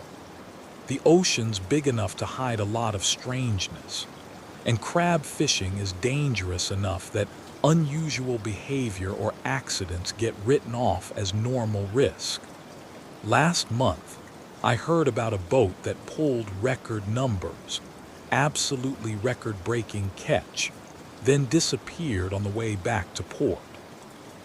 They found the vessel 3 days later, drifting with engines running, holds full of crab, but no crew. The Coast Guard reports that it looked like the entire crew had just stepped off the boat simultaneously in calm seas, leaving everything behind, even their survival suits. I think about that boat a lot. I think about what could make 5 experienced fishermen abandon ship in perfect coordination, moving as one to step off the rail and into the ocean. And I think about what might have been waiting for them in the water. What kind of collective organism might have been calling them home to join its rhythm permanently? I'll never know for sure. None of us will. The ocean keeps its secrets, and the things that live in its depths operate according to rules we're not equipped to understand. All I know is that for a few hours, I stopped being entirely human. I became part of something else, something that moves in patterns too vast and old for individual consciousness to grasp. And part of me is still out there, synced to a rhythm that pulses beneath the waves, waiting for the day I'm weak enough to stop fighting and let it pull me back in. Until then, I work alone. I move to my own rhythm. I fight the synchronization every time I feel it pulling at me. Because Hayes was right all those years ago. The ocean wants you. It's patient and persistent and stronger than any individual will. And the only way to survive is to never stop reminding yourself that you're separate, you're different, you're just visiting. Even when every cell in your body is screaming that you're lying. Music. I never wanted to be a radio operator on a crabboat. I wanted to be a marine biologist. Spent 4 years studying oceanography at University of Alaska Fairbanks. Graduated with honors and a thesis on deep sea ecosystem adaptation. But the research grants dried up. The academic positions went to people with better connections, and I ended up taking whatever work I could find that kept me near the ocean. When a guy named Briggs offered me a spot on the Bering Ghost running communications and navigation, I took it even though it meant spending months in a steel box instead of doing actual science. The Bering Ghost was a commercial crab fishing vessel, 152 FT working king crab and opilio depending on the season. Briggs was captain and owner, ran a tight operation with the crew that had been together for years. There was an engineer named Carter, 2 deck hands called Hayes and Dalton, and me in the radio room, monitoring channels, logging positions, tracking weather, and generally making sure we stayed connected to the world beyond our hull. The radio room was small, maybe 6 by 8 FT, crammed with equipment from 3 different decades. VHF radios, SSB for long range, a satellite phone that worked half the time, radar displays, depth finders, GPS plotters, and a computer running navigation software that crashed every other day. It was my domain, the one place on the boat where I could close the door and work in relative quiet, while the deck crew hauled pots in conditions that would terrify normal people. We were 3 weeks into a king crab season, working grounds about 100 miles northwest of Dutch Harbor in water depths ranging from 300 to 500 FT. Good fishing, steady numbers, everything running according to plan.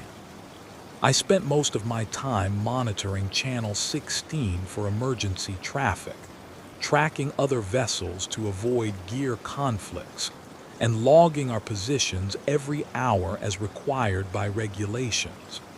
That's when I started picking up the transmissions. The first one came through at 2:17 a.m. on a Tuesday. I was half asleep at the console, listening to static and the occasional burst of normal radio chatter from distant boats when a voice cut through on Channel 16. Male comm, speaking English, but with an accent I couldn't place. He was reading coordinates, just coordinates. One set every 30 seconds in a steady monotone that didn't vary in pitch or pace. I logged it as unusual traffic and tried to respond. Station broadcasting coordinates on Channel 16. This is fishing vessel Bering Ghost. Please identify yourself and state your emergency. Over. The voice continued reading coordinates, completely ignoring my transmission. I tried 3 more times to raise them, then gave up and just listened. The coordinates he was reading were all in the Bering Sea, all in deep water, all in areas where fishing vessels had disappeared over the years. I knew this because I'd studied the history of maritime accidents while working on my degree, fascinated by the statistical clustering of losses in certain regions. After 45 minutes, the transmission stopped abruptly. No sign off, no explanation, just silence. I made a note in the radio log and tried to shake off the uneasy feeling it gave me. Probably just some bored fisherman messing around. Or maybe a stuck mic broadcasting automatically, though that wouldn't explain the systematic reading of coordinates. The second transmission came 2 days later. Same time, same voice, same pattern. Different coordinates this time, but still marking locations where vessels had vanished. I recorded it this time, planning to play it back for Briggs in the morning. But when I listened to the recording, it was just static. The voice that had been perfectly clear in real time didn't exist on the recording, like it had never been there at all. I started monitoring channel 16 more carefully, staying awake through the 2:00 a.m. hour, even when I should have been sleeping. On the third night, the transmission came through again, and this time I noticed something I'd missed before. The coordinates weren't random. They were tracing a pattern, moving in a specific sequence that suggested deliberate mapping. Someone was marking a boundary, outlining an area of ocean in a spiral that got progressively tighter. I plotted the coordinates on a chart and my stomach went cold.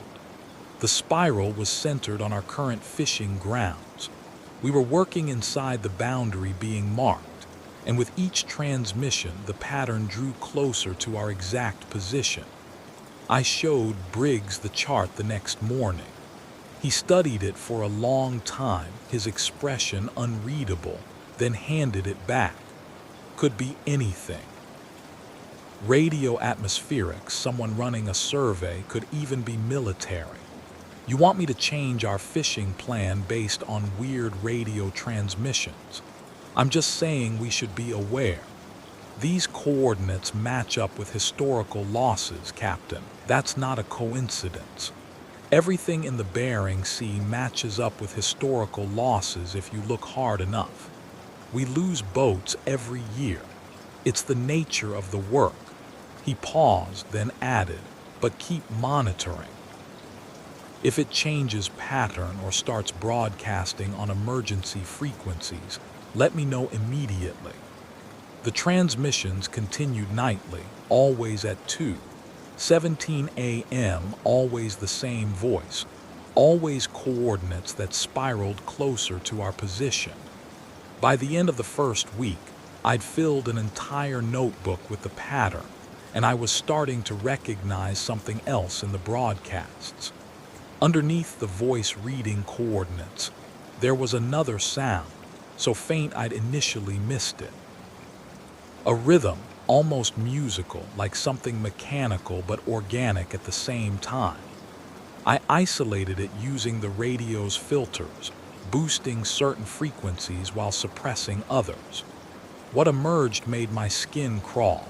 It sounded like breathing, not human breathing, too slow and too deep, but definitely respiration. Some things breathing in sync with the coordinate readings. And the breath had a quality to it that suggested immense size, like listening to a whale's exhalation, but deeper, more resonant. On day 9, the transmission changed. Instead of just coordinates, the voice started adding descriptions. 5623 north, 17,128 west, depth 460 ft. Crew of 6 lost March 1987. Another set of coordinates, then 5618 north, 17,135 west, depth 390 ft. Crew of 4 lost November 1992. It was reading a ledger, a list of every vessel that had disappeared in these waters, complete with their final positions, the water depth where they'd vanished, and how many people had been aboard. The list went back decades, covering losses I'd never heard of. Boats that had disappeared so long ago, they'd been forgotten by everyone except whoever or whatever was maintaining this catalog. I recorded this transmission too, and this time it worked. When I played it back, the voice was there, clear and undeniable. I showed Briggs, and this time he didn't dismiss it. He listened to the entire recording twice, his face getting progressively paler, then called a crew meeting. "We're pulling our gear and moving," he said. New grounds at least 50 mi from our current position. Captain, we're pulling good numbers here, Hayes protested. Why move when because I said so? We start pulling at first light, and we don't stop until every pot is aboard and we're clear of this area. We worked 18 hours straight pulling pots.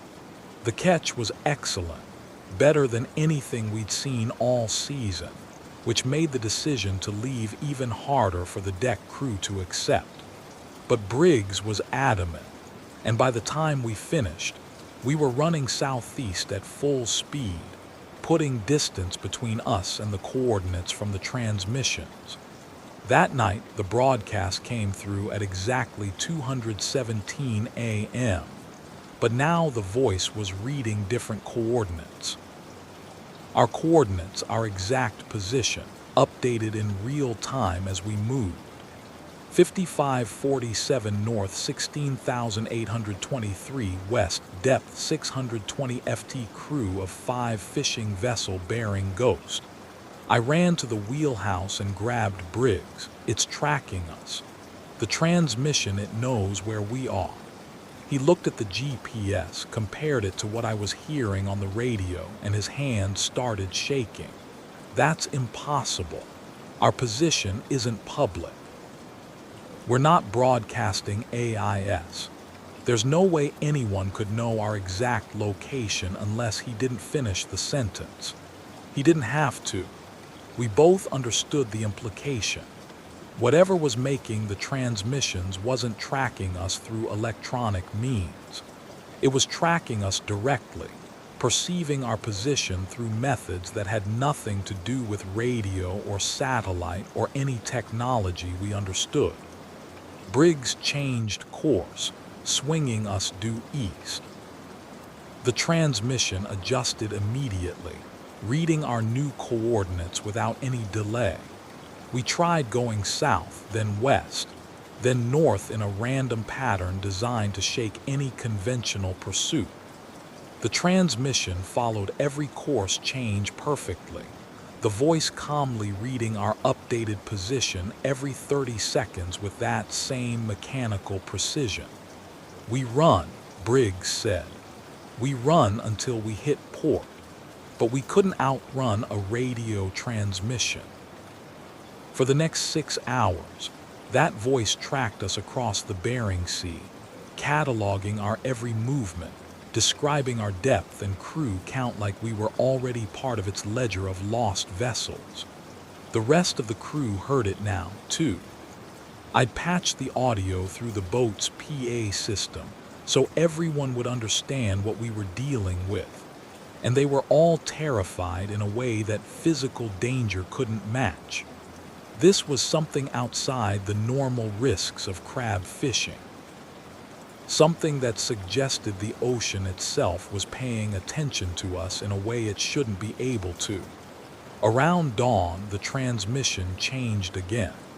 The voice stopped reading coordinates and started reading something else. Depths, just depths, counting down from our current 600 FT, 590 FT, 580 FT, 570 FT. Carter came running from the engine room. "Captain, we're not changing depth. We're in the same water we've been in for hours, but something below us is rising." I checked the depth finder and he was right. Our hull was at the same depth it had always been, but the bottom was coming up. Not the actual seafloor that was still showing at 600 FT on the chart plotter. Something else was rising between us and the bottom.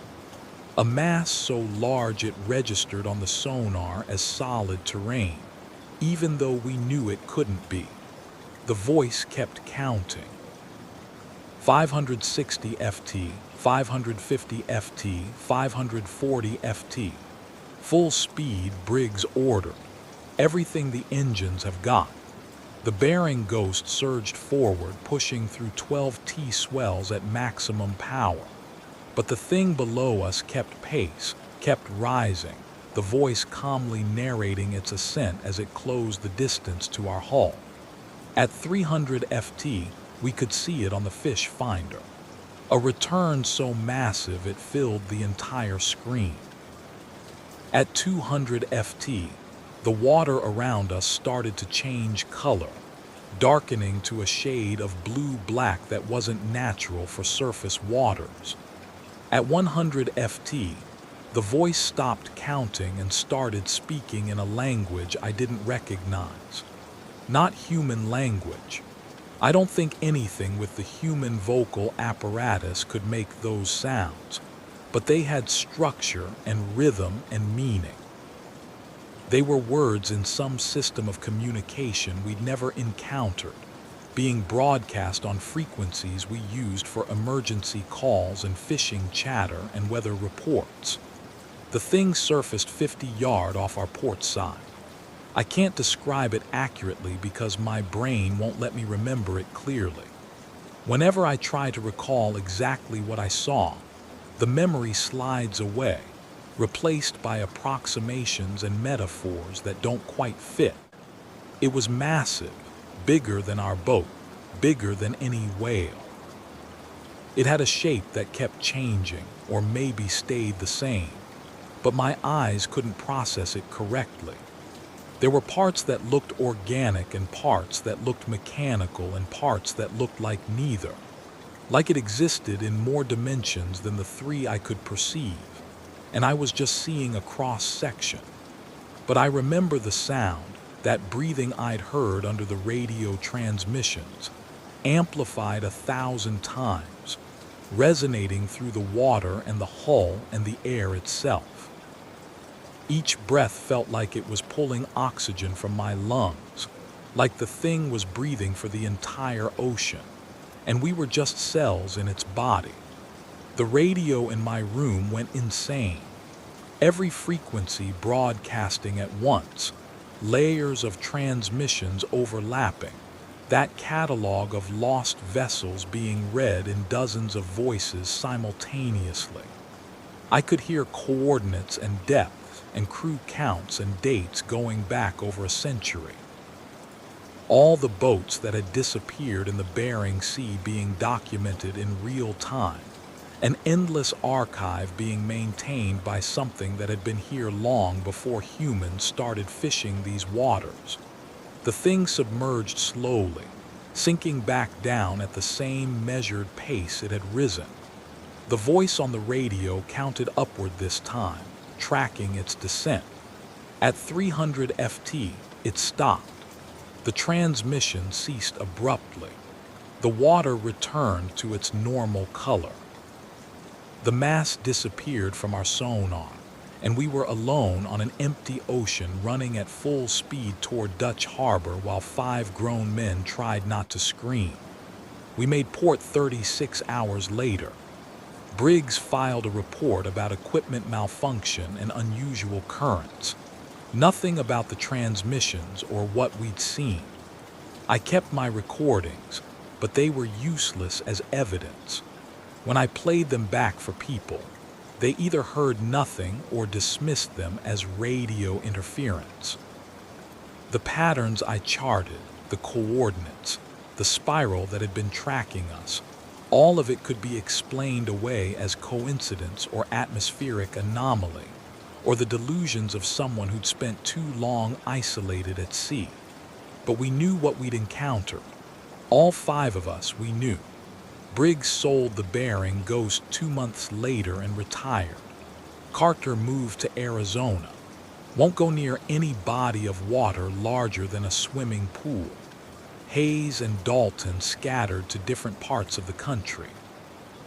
Lost touch with everyone from that trip. And me, I gave up on marine biology permanently. Went back to school. Got a degree in library science. Now I work in a small town library in Nebraska, cataloging books and helping people find information about subjects that don't involve the ocean. I still hear the transmission sometimes, not on a radio, in my head, like they've been permanently recorded in my neural pathways. Always at 217 a.m., always that same voice. always reading coordinates. Sometimes they're the old familiar pattern, that spiral that had been tracking us. Sometimes they're new, marking fresh disappearances, boats that have been lost since our encounter. And sometimes the voice reads coordinates that haven't happened yet, future positions where vessels will disappear, cataloged in advance, like the ocean knows what's coming before it arrives. I've tried warning people, anonymously sending messages to fishing companies when I hear coordinates that match their planned routes. I don't know if anyone pays attention. I don't know if it makes any difference because the thing we encountered isn't just tracking vessels that have already been lost.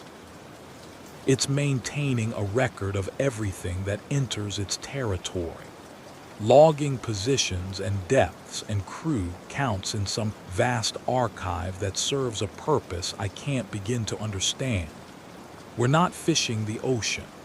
We're operating inside something much larger, something that's been here longer than our species has existed, something that observes and records and remembers every intrusion into its domain.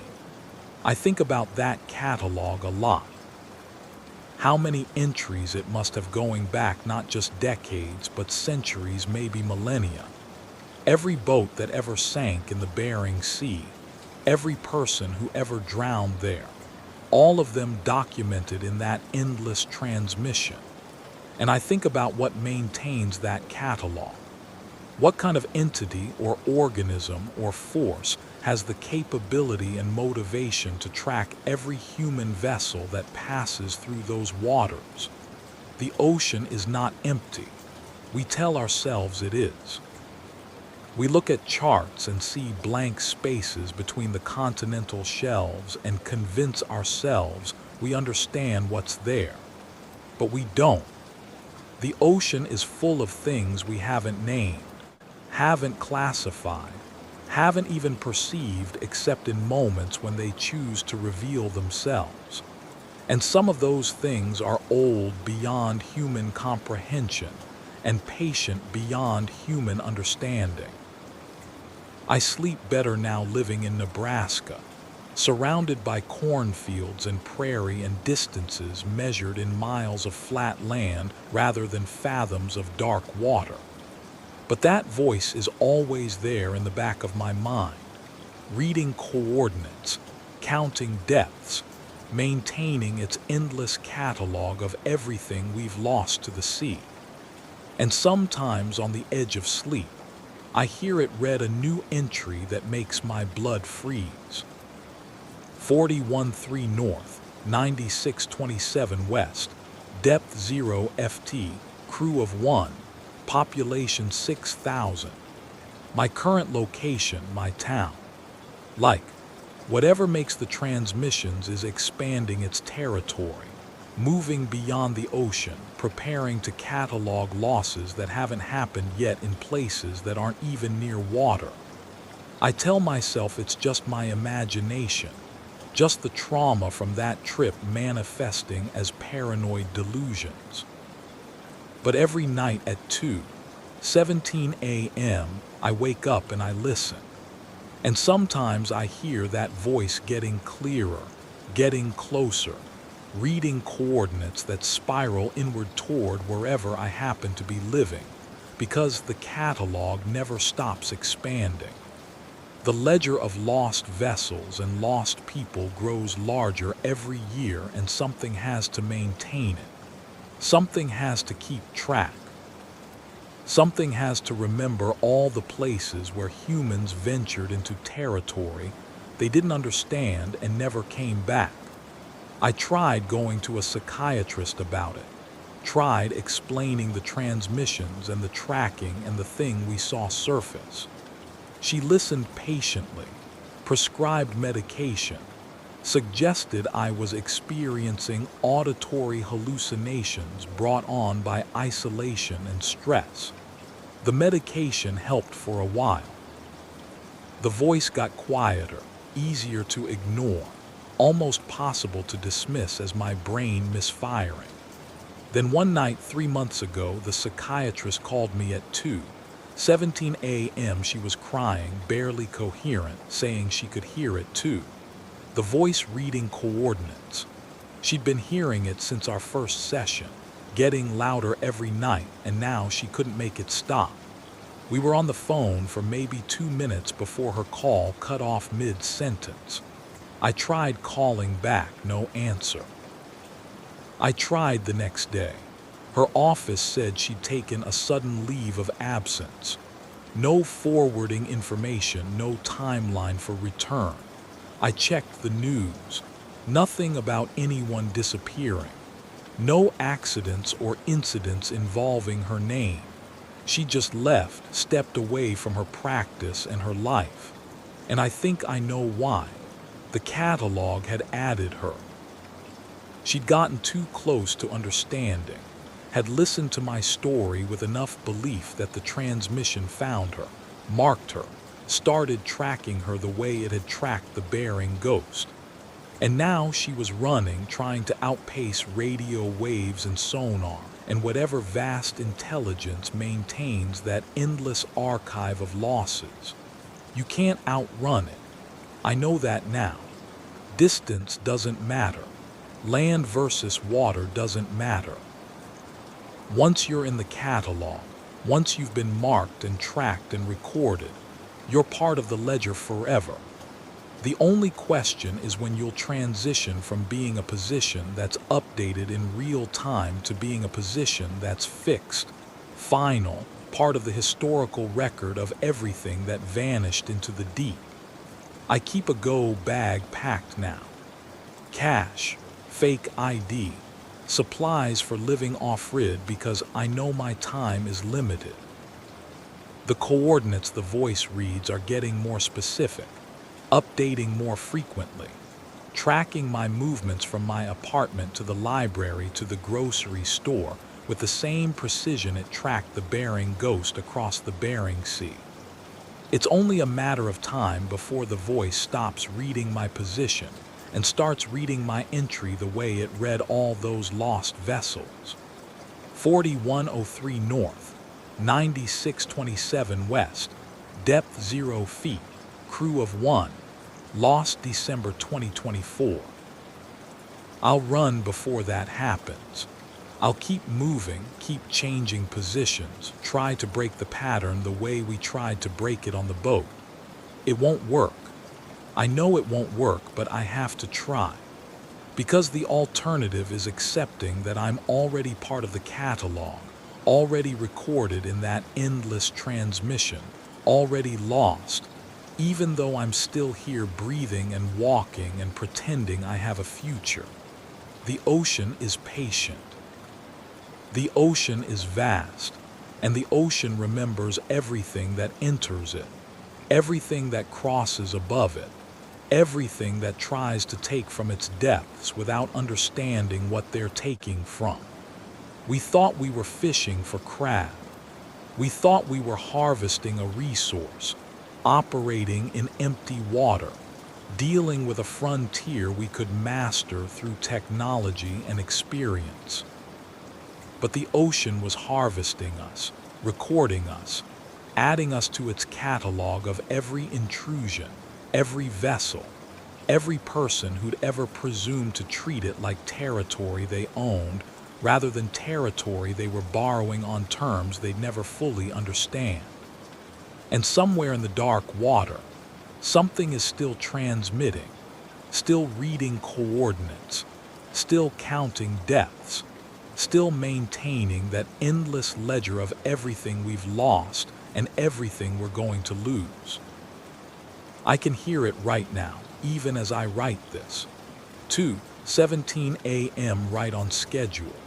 The voice reading my position, my depth, my crew count of 1, cataloging me, tracking me, waiting for the moment when my coordinates become fixed and final, and I transition from being a target to being a memory. The transmission never stops. The catalog never closes, and the ocean never forgets. I just hope it lets me run a little longer before it adds me to the list. There was a pattern I noticed after months of listening, something I didn't recognize at first because I was too focused on the coordinates themselves. The voice would occasionally repeat certain positions, cycling back through the catalog at irregular intervals. At first, I thought it was random, just the system refreshing old entries. But then I started keeping detailed logs of when each repetition occurred. The repeated coordinates marked vessels that had carried something specific. Not cargo, not equipment, but people who'd been asking questions. Researchers like me who'd been studying maritime disappearances. Fishermen who'd reported unusual sonar contacts. Radio operators who documented strange transmissions. Every boat in the catalog that got repeated had carried at least one person who'd been trying to understand what was happening in these waters. I found records going back to 1974, a NOAA research vessel called the Pacific Survey that had been conducting deep water mapping in the Bering Sea. The ship disappeared with all hands. No distress call, no debris field, just gone. But 6 months before it vanished, the chief scientist had published a paper about anomalous acoustic returns in the region, sounds that didn't match any known marine life or geological activity. His paper suggested the possibility of undiscovered megafauna or possibly artificial structures on the seafloor. The Pacific Survey was one of the coordinates that got repeated most frequently in the transmissions, almost like it was being emphasized, marked as particularly significant in the catalog. I started cross-referencing every repeated entry with historical records, and the pattern held. A fishing boat in 1983, whose captain had reported seeing organized movement in schools of fish that defied natural behavior. A Coast Guard cutter in 1996, whose crew documented radar contacts that appeared and disappeared in patterns that suggested intelligence. A private yacht in 2003, carrying a retired Navy sonar technician who'd been blogging about unusual underwater sounds he'd recorded during his military service. All of them disappeared. All of them got added to the catalog, and all of them got repeated more frequently than other entries. Like whatever maintained the ledger was paying special attention to anyone who got too close to understanding what was really going on beneath the surface. I was being repeated now, too. My coordinates came up 3, sometimes 4 times per transmission cycle, far more than random chance would allow. The voice would read through a sequence of historical losses, then circle back to my current position, then continue with the catalog, then return to me again. I was being emphasized, marked, flagged as someone who knew too much. That's when I started noticing the others. They showed up in online forums, conspiracy theory boards, places where people gathered to discuss unexplained phenomena, posts from throwaway accounts, always brief, always following the same pattern, someone describing transmissions they'd heard, coordinates being read in the middle of the night, a voice that tracked their position with impossible accuracy. Most of the posts got dismissed as hoaxes or delusions, but I recognized the specific details. The 217 a.m. timing, the monotone voice, the catalog of lost vessels. I started reaching out to the posters privately, carefully using secure channels. Most never responded. A few wrote back saying they'd moved on, didn't want to discuss it anymore. Please don't contact them again. But 3 people engaged with me, confirmed they'd had the exact same experience, hearing the transmissions after encountering something unusual at sea.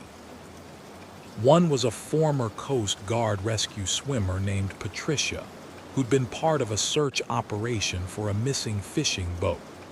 They'd found the vessel drifting, engines running, but the crew was gone. She'd gone aboard to search and found the radio still on, broadcasting static on channel 16. When she tried to turn it off, she heard coordinates being read underneath the static. Coordinates that matched the boat's position exactly. She'd reported it in her official statement, but it had been dismissed as shock or auditory hallucination brought on by stress. She'd been hearing the transmissions every night for 6 years since then. The voice tracked her wherever she went, even after she'd quit the Coast Guard and moved to Montana. She was planning to disappear completely, go off-grid somewhere remote, cut all ties with her previous life. We exchanged messages for about 2 weeks, comparing notes, trying to find a pattern that might help us understand escape. Then her messages stopped. I checked the forums, checked her email, tried every contact method I had. Nothing. She was just gone. The second person was a commercial fisherman from Norway named Christian who'd experienced something similar in the Bering Sea. Different ocean, same phenomenon. Radio transmissions cataloging lost vessels. A voice tracking his position. A massive sonar contact that had surfaced near his boat before submerging and disappearing. He'd reported it to maritime authorities and been told it was probably a submarine, though no country claimed to have one operating in that area at that time. The transmissions had followed him for 3 years, getting progressively louder, more frequent, more insistent. Christian was convinced the phenomenon wasn't limited to the Bering Sea or even the North Pacific.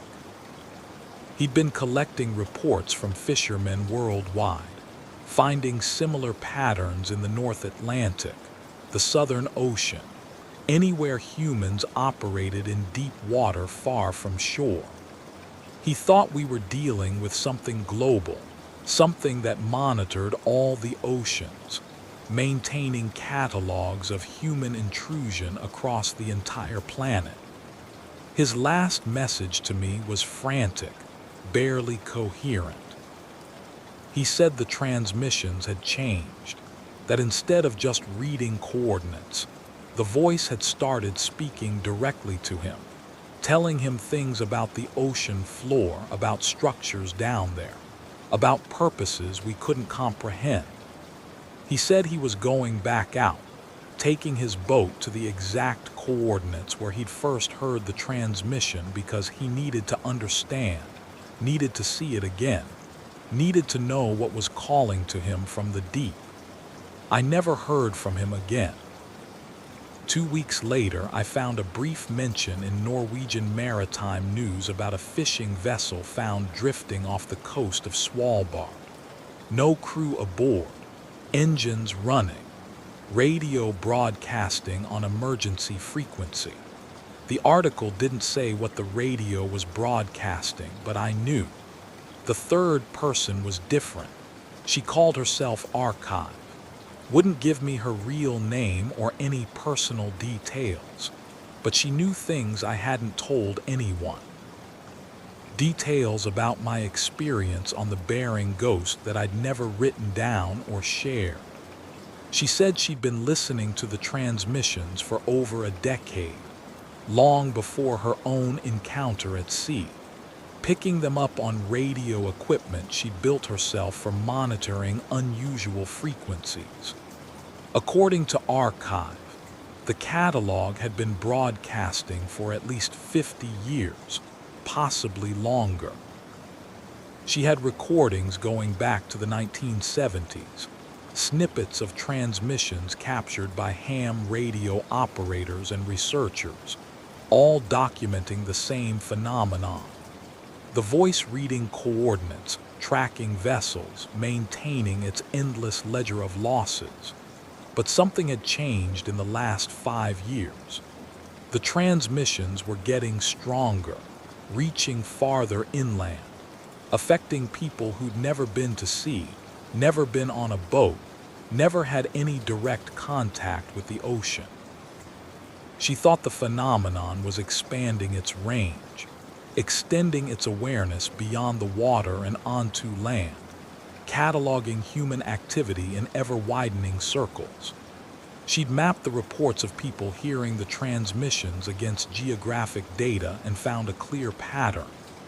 It started in coastal areas, fishing ports, places where people had direct contact with deep ocean waters, but it was spreading inland along waterways, river systems, anywhere water connected back to the sea. It's using the water, she wrote, like a network. Every river, every stream, every underground aquifer, they all connect eventually to the ocean. And through those connections, it can extend its awareness, its catalog into places that should be completely isolated from its influence. That's when I understood why I could still hear the transmissions in Nebraska. The town sits above the Ogallala Aquifer, one of the largest underground water reserves in North America.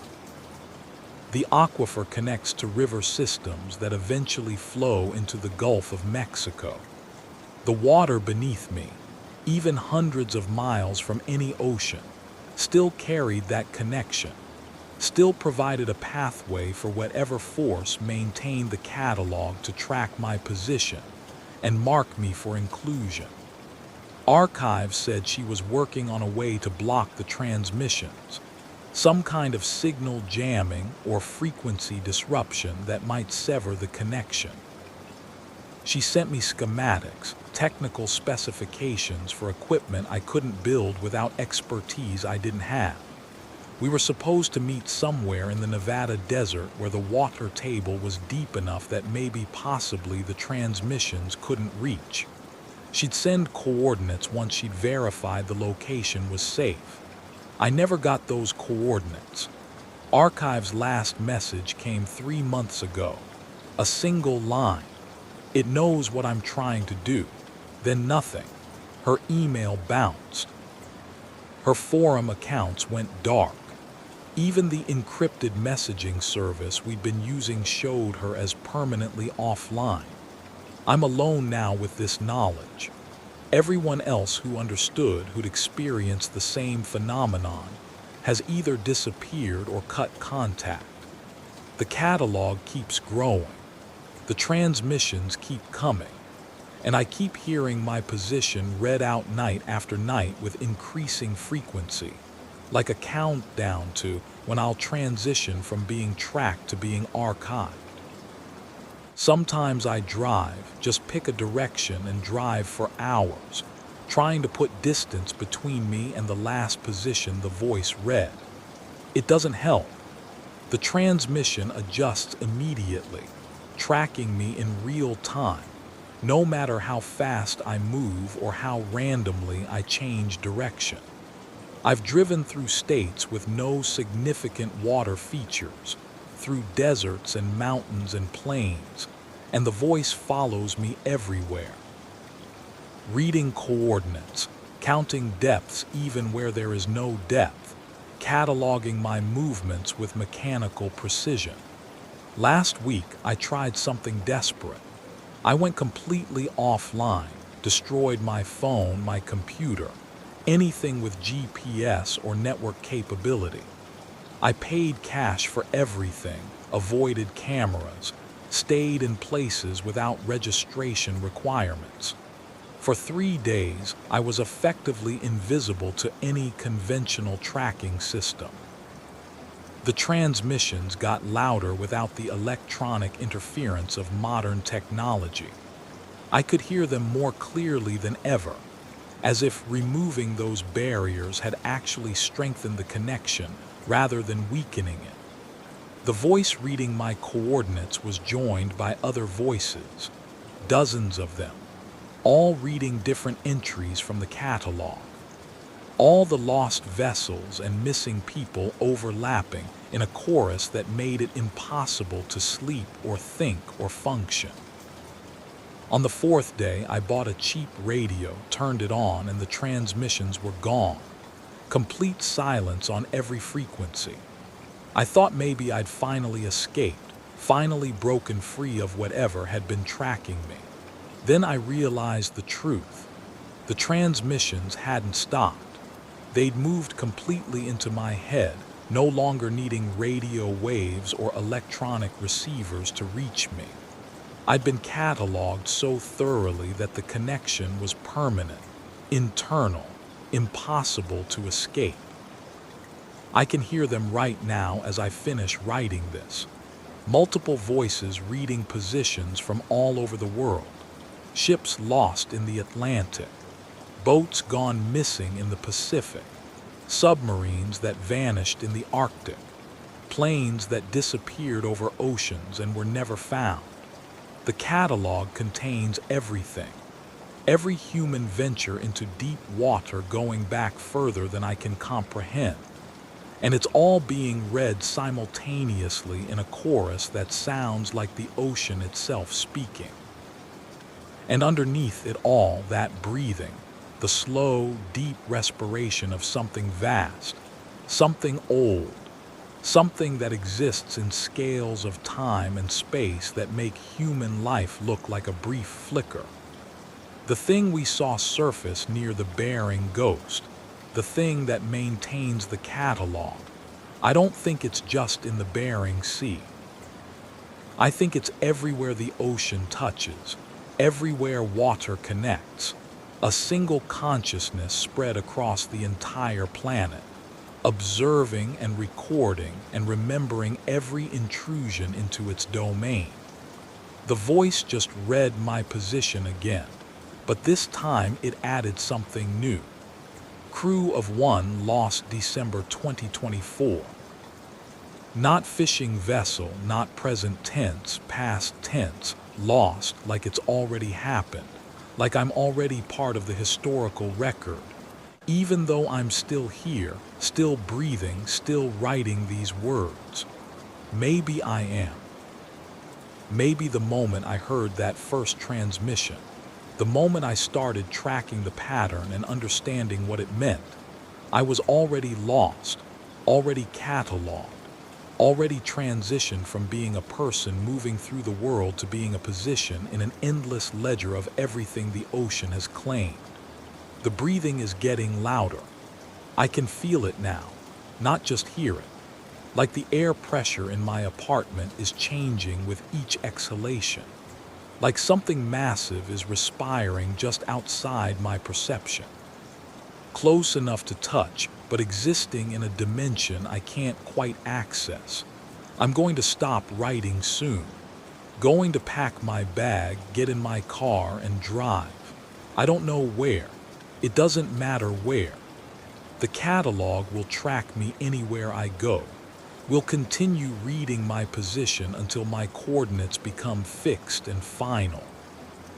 But I have to try, have to keep moving, because the alternative is accepting that I'm already gone, already archived, already lost to whatever vast intelligence maintains that endless transmission. If you're reading this, if you work in maritime industries, or you study the ocean, or you've ever heard strange transmissions in the middle of the night, be careful. Don't investigate too closely. Don't try to understand the patterns. Don't mark yourself as someone who knows too much. Because once you're in the catalog, once you've been flagged and tracked and emphasized, there's no getting out. The ocean is listening. The ocean is watching. The ocean remembers everything, and it never stops cataloging.